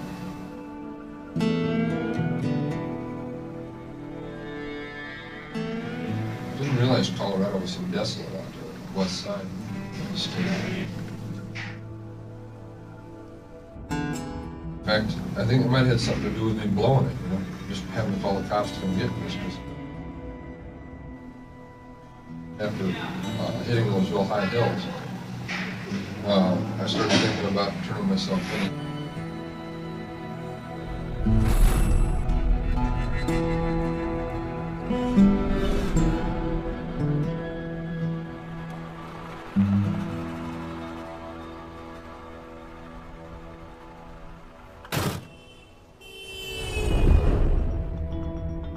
I was working at the police department from midnight to 8 in the morning, what we call a graveyard shift. Drinking coffee, it's dead, nothing happening.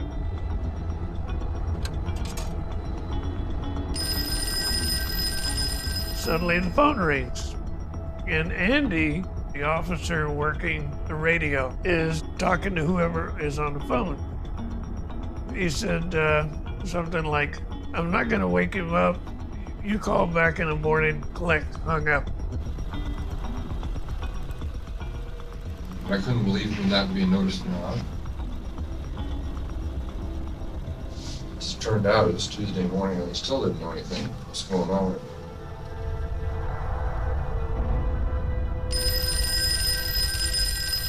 Phone rings again. Andy says something to the effect, Ed, I have told you I'm not waking up the lieutenant. And I said, who are you talking to? He said, I'm talking to Ed Kemper. I took the phone and I said, hey, Ed, this is Connor. How you doing? He said, I know you guys. You guys know that I'm the one and you're all going to kill me. I know that.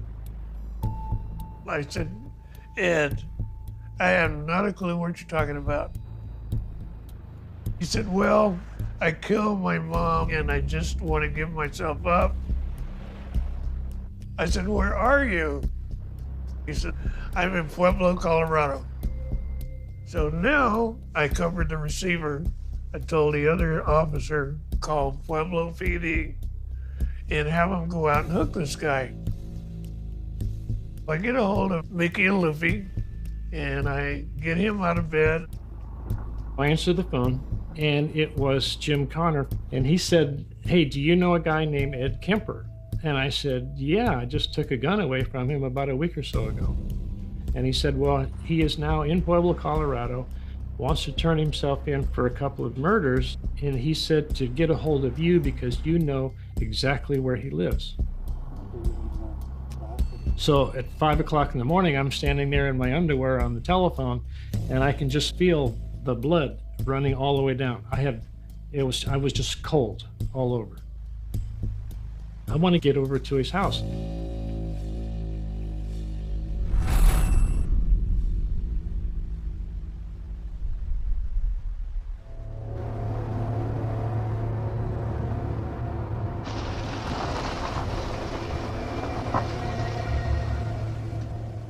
Okay, the morning of the incident, this is exactly where I parked. And as I sit here now and look at this house, I mean, it's just like I was here last week, not almost 50 years ago.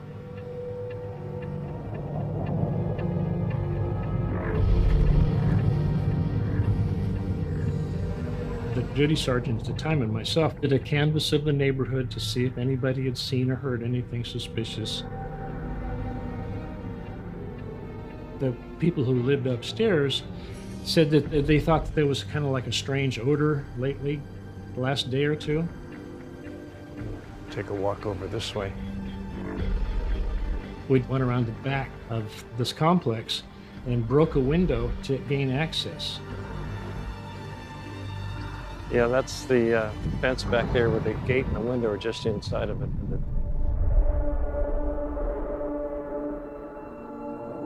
When I walked in, you're hit with the smell.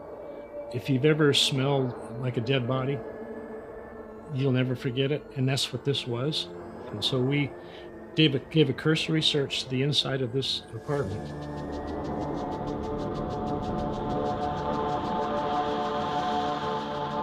When we got to the mother's bedroom, we went to the closet and opened the door, and there was a sheet. Don't forget this. There was a sheet there, and when you pull it back a little bit, you could see flesh, hair, and blood. So that we've confirmed what the worst that could possibly happen. I waited until the crime scene people got there and other deputies and sergeants.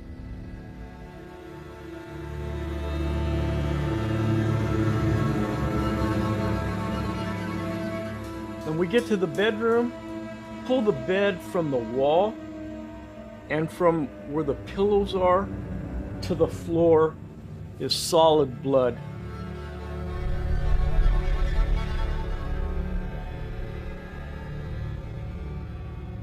There's actually, in the middle of the blood on the floor, there's a piece of paper that's kind of a half sheet like this.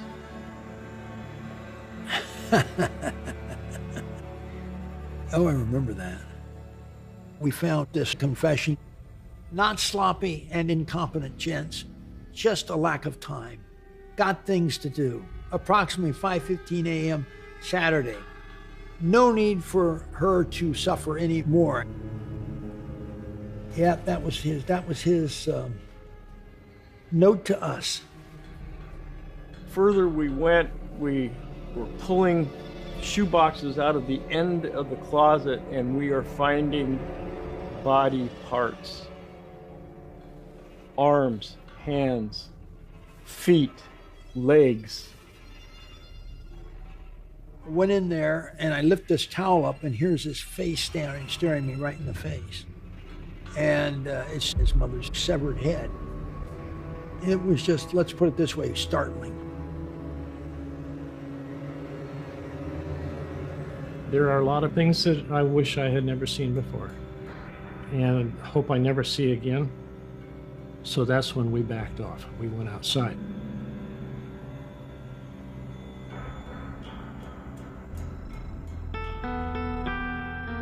What we didn't know at the time, there was one more body in that house that we didn't find right away.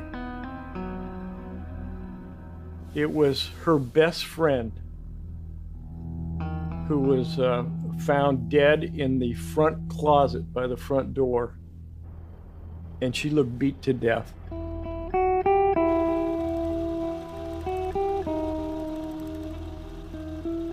What about Sarah Howell? Well, it was an alibi for my mother. I thought, well, I could just leave and hope nobody gets wise, or I could invite one of her friends over. Well, a lot of times we'll take off somewhere on a day off. I'd take my friend with me, go up to the city shopping. Sally wasn't a reason for her to be gone for the Easter weekend that would arouse suspicion.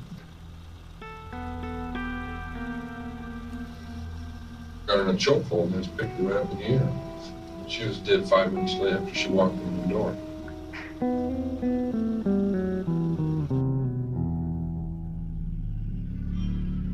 These pictures are, it looks like the bloody bra we found.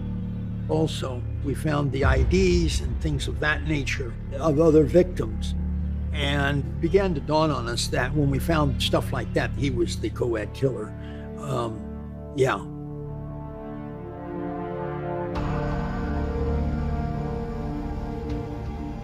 Mickey Alufi and one of his co-workers had gone to Ed's house. So finally now we have a handle on maybe clearing some of these homicides, right? So I'm waiting for the Pueblo PD to show up. I said, you gotta give me a couple of minutes, Ed. We're talking, and he's telling me a little bit about how he killed his mom. Pretty soon he said, oh shit. I said, what? He said, the cops are here. So he dropped the receiver because I hear yelling in the background. You know, it was like, get on your hands and knees or something like that.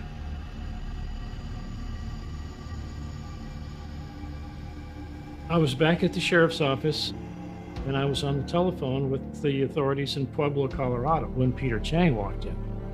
And that's when he asked me, he says, do you know this guy? Do you have a good rapport with him? I think so. So he said, okay, let's pack a bag and go to Colorado.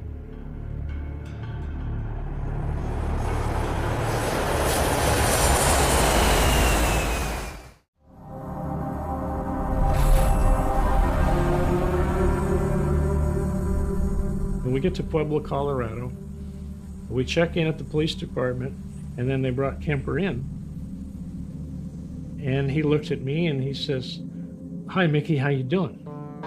So that tells me right away that we do have that rapport. At least he recognized me and he's willing to talk to me. From there, the information just started flowing. And we talked to him for 4, 5, 6 hours.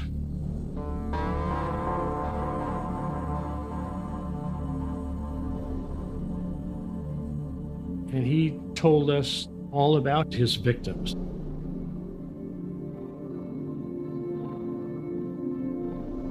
Locations of where he had disposed of bodies.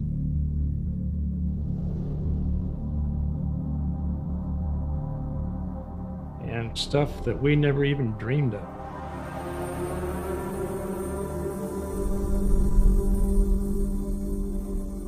Aptos, just a few miles south of Santa Cruz, where this morning about 5:30, county sheriff's investigators found the bodies of two women, one of them decapitated and her right hand cut off. District Attorney Peter Chang was back in Santa Cruz today after talking to 6'9" giant Edmund Kemper in a Pueblo, Colorado jail. But Chang was giving out very little information about Kemper. Well, depending on weather and what routes they may take, he'll be back anytime between Friday and Monday, and we intend Monday to take him to court and arraign him for murdering his mother and the second count for the murder of her friend. After we interviewed him that night, we decided that we needed to get him back to California as soon as we can.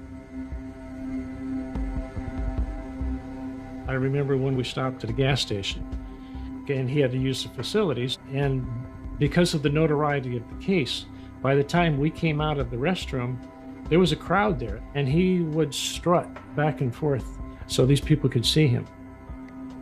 He really enjoyed that.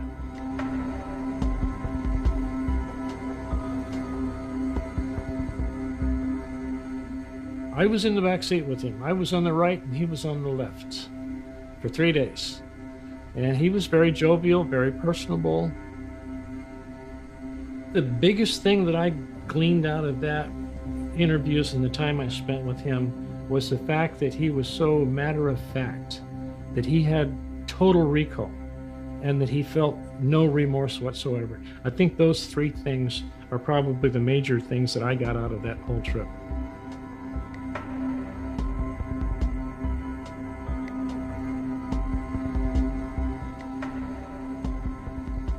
There is a strong possibility Kemper will be brought up to this general area of the Santa Cruz Mountains sometime this weekend. Back in Santa Cruz, we asked him if he would be willing to show us where the bodies were, because a description of the area is not sufficient. You need somebody to say it's right there. And he agreed to do that because obviously families need to have some closure as well.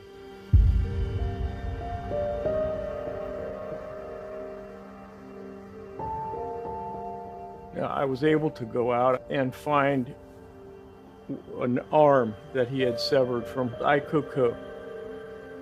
And that was really the first time that we knew what had happened to her.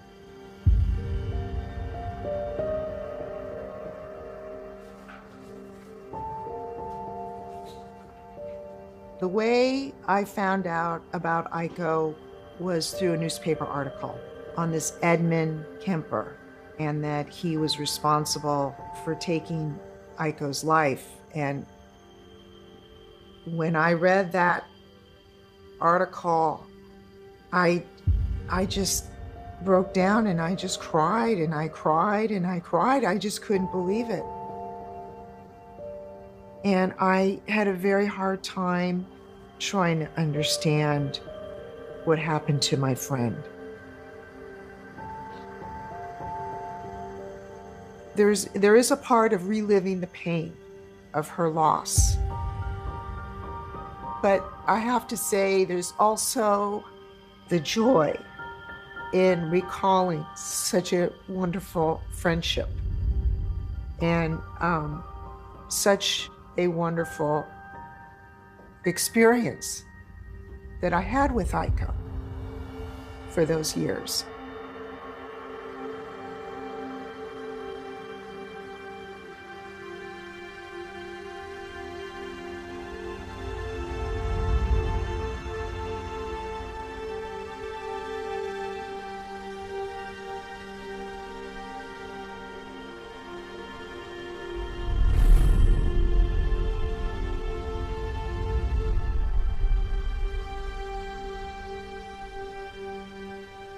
For the most part, it was amazing that he would do something like this close to his own home. One of his victims, he had buried her skull in his mother's backyard. And he told me that he had actually taken the face off of the skull, buried the skull, and put the face on top. And I asked him why he did that, and he said that because he wanted to know that she is always looking up at him. Whose head was buried in the backyard? That was Shaw. That was the fourth co-ed.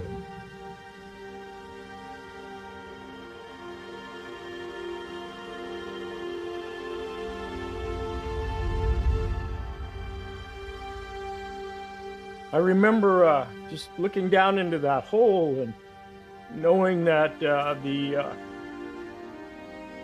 you know, there was a beautiful young lady once that I saw pictures of, and she met this horrific death. That was a difficult day.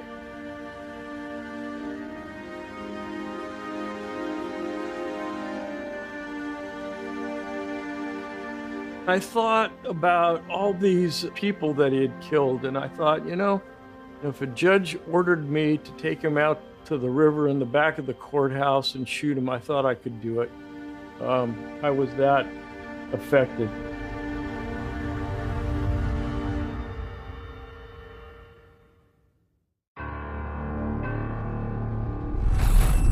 This is a day of waiting in Santa Cruz. Residents are watching carefully as sheriff's investigators and District Attorney Peter Chang begin to build a case against Edward Kemper III. If you had written a fiction story of this, Edmund Kemper would not have been your supposed suspect, because there was nothing about him that was flamboyant or even noticeable. He was very quiet. He was the most unassuming 6'9" guy that there must have been. People who did know him couldn't make the connection. The other thing about Edmund Kemper is when you listen to him, he's extremely intelligent with a nice vocabulary and extremely well spoken. He's not the bad guy image that you would think.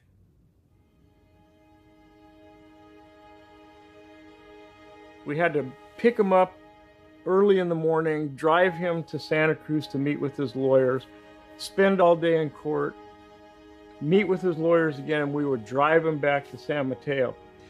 And we had to be careful. We could not instigate any conversation with him. But he's a talkative personality. He is a social person. He's always talking with us. I remember this lady driving in the lane next to us, and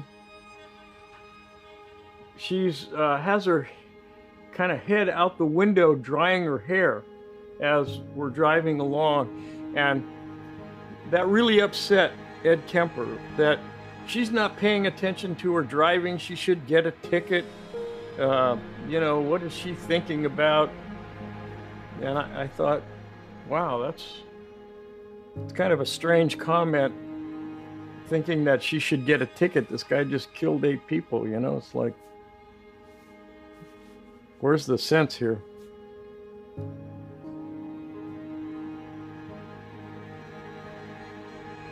I covered the trial, I covered all the hearings, and it's like anything else in life. When you show up at work, some days things affect you and some days they don't. And one day I turned around and I looked at, while they were going over the evidence, and I saw the father of one of the victims. I think it was Rosalind Thorpe's father. And the look on his face was of such agony. And it hit home, and I was in court and I started crying and I couldn't stop. Well, that's not a very professional image for a hard-bitten news reporter. So I was trying to hide it, but I couldn't stop the tears. I was in the trial. People were shouting things like "kill the bastard" and all that sort of thing. Ed Kemper admitted to doing all of these things. His guilt was not a question. His sanity was the question. His defense team were indicating that he was insane and he did not know what he was doing. They were trying to prove that he had mental issues.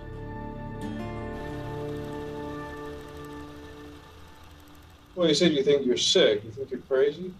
Oh, yeah. But it's a sad thing. My dad interviewed Kemper many times. The defense attorneys asked him to go see him and determine his level of sanity or insanity at the time of the crimes. And doing the Kemper interviews and studying his family and his history, I think really was a step forward for him in terms of understanding, especially the type of killer that Kemper was, which was very unusual.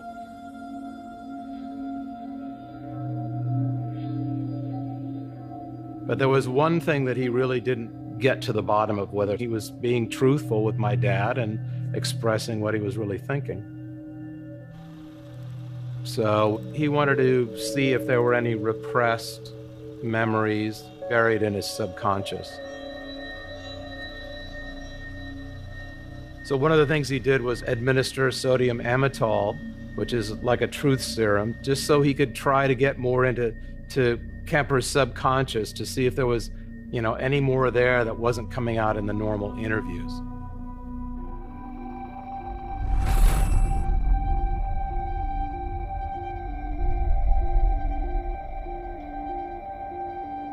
What I do is I put the solution in slowly, and you just tell me how you're feeling. It's slowly working its way up my arm. I get a tingling feeling in my nose.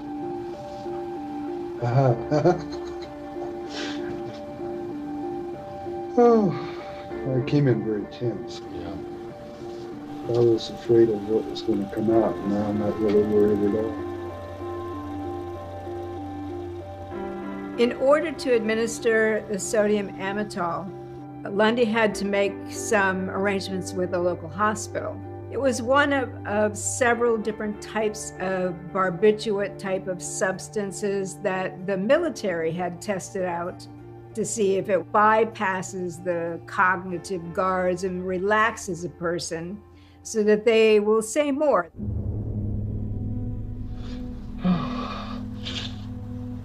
It's different today. So different. All of a sudden, my shit's out of the way. I kill people. I couldn't help it. That was fortunate. The cool girl, she was nice, but if I let her go, there was a good chance she'd tell on me, and that would be it. I already had some murders.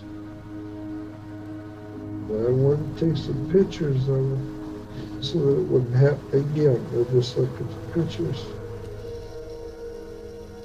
She had a lot of dances to go to and a big future. And I didn't want to hurt her by that point, but I'd already committed myself. And I had very hard, fast rules that I had to keep telling myself about. She was the only one I did really, just absolutely didn't want to hurt because of the way she was. There's some guilt there mixed in with this bizarre need to kill somebody, kill a woman. There is a level where he seems to understand what he's doing is a horrible thing, but it's coming across as though he can't help himself. He has to.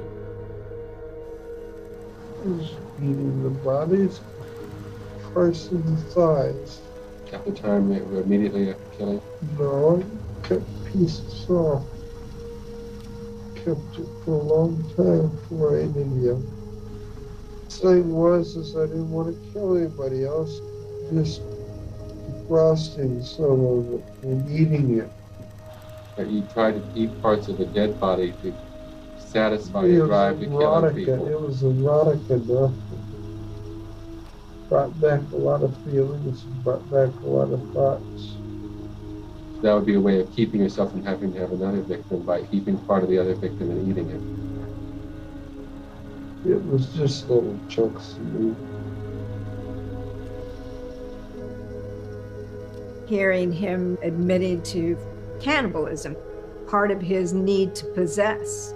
He's going to not just kill her and cut her into pieces, he's going to take part of her, as if it brings her into him so that he can relive the experience of having had this power over her and that she now belongs to him. I didn't have to be honest, and that's true. It's easy to lie. I don't want to lie. It's true. I have a feeling I'm on the tail end of my trip.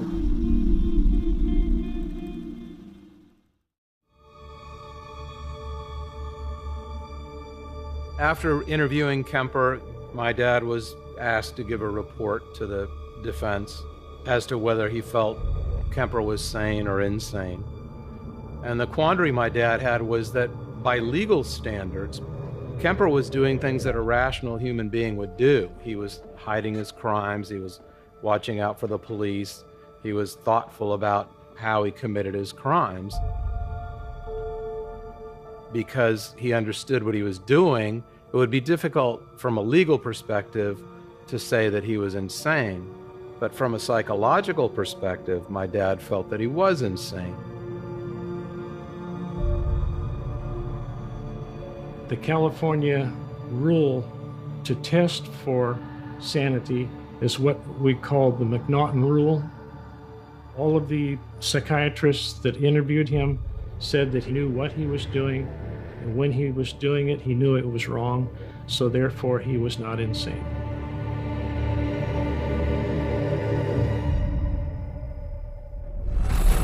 In Santa Cruz, California, Edmund Kemper was convicted of killing 8 people, his mother and 7 other women.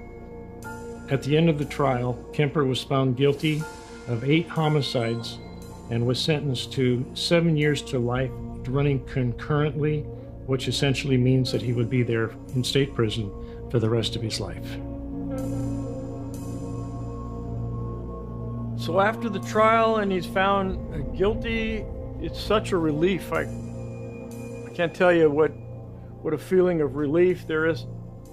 The prosecutors, they had a tough job because this is an expert witness case with insanity and diminished capacity, and we all felt justice was served. We assumed that the death penalty would happen, but of course it never did.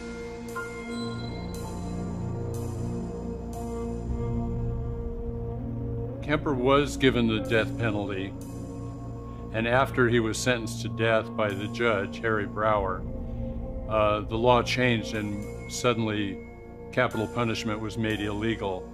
So his penalty was transferred over to life in prison without parole.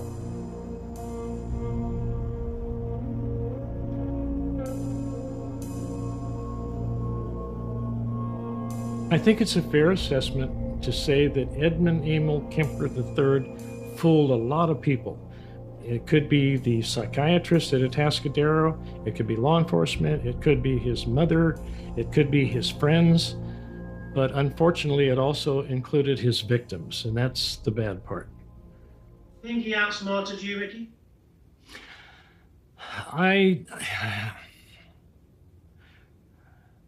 That calls for a real honest answer, doesn't it? Yeah, he definitely slipped through the cracks.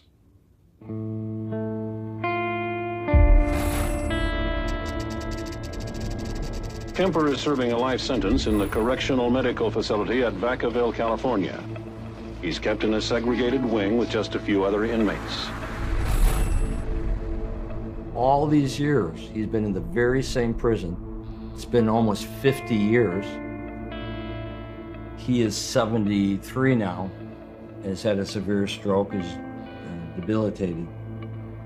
He is shut down. He doesn't talk to anybody, doesn't talk to reporters, to media, to writers. He's just decided to be a recluse. So when I interviewed Ed Kemper on camera, I may literally have the last communication he's given to any person or the world. As you know, much has been written about you. When you first came to prison, you were described as a monster, a maniac. How different is the Ed Kemper before our camera today? A very large person, 6'9", and you would think someone that large is going to be prone toward violence and aggression and overbearing personality. And I'm working toward quite the opposite. So I would say the difference between 16, 17 years ago, where I was considered friendly, an easygoing person, that was a facade. Now it's real.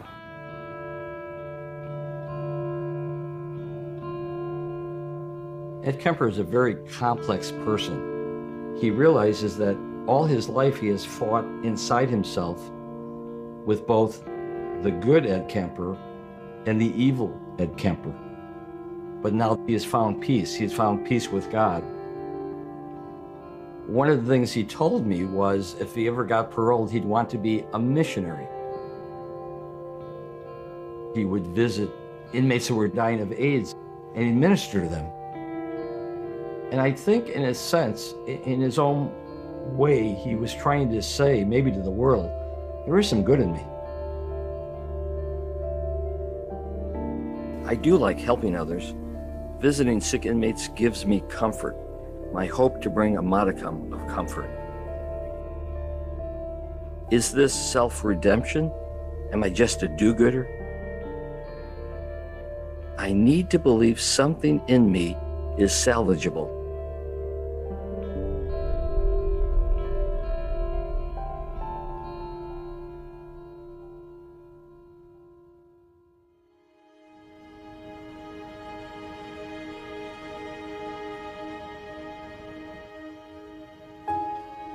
The question I think people are going to ask me in the future is, do you believe you'll see Ed in heaven? And my answer is yes. If, and I can't see in someone's heart. I mean, I only God knows.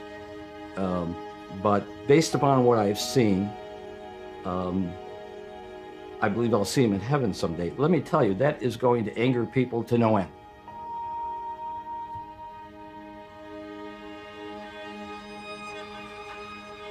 I don't believe that redemption is possible. I've heard that a lot. I think that it's a way that they tell themselves that they are different people, but they're not, you know? No matter what he does, he can say, maybe he has found peace. If he has, that doesn't make me feel particularly good. I don't want him to find peace. I haven't found peace. They never will find peace. Well, who can redeem Roz? Who can redeem Alice? You know, they're dead. Nothing will bring them back.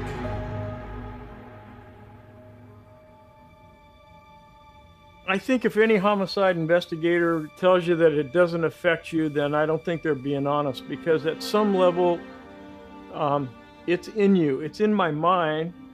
I don't think about it all the time, but it does come to me sometimes. For what these women had to go through, I can't get that out of my head. There's just things you just can't get it out. And it just comes back once in a while. But you learn to deal with it.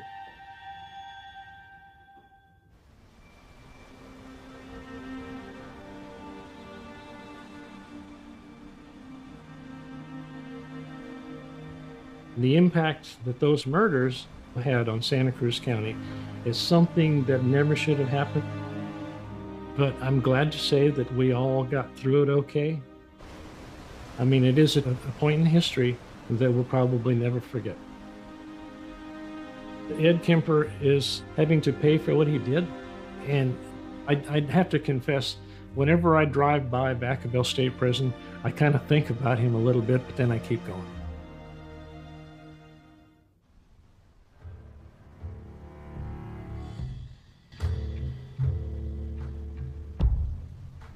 I always had a big fantasy with girls. It was one thing I couldn't handle. They didn't relate me to the co-ed killer until they found themselves being killed. Well, expecting to last longer after my little trip with killing with co-eds. I see you running out of tape.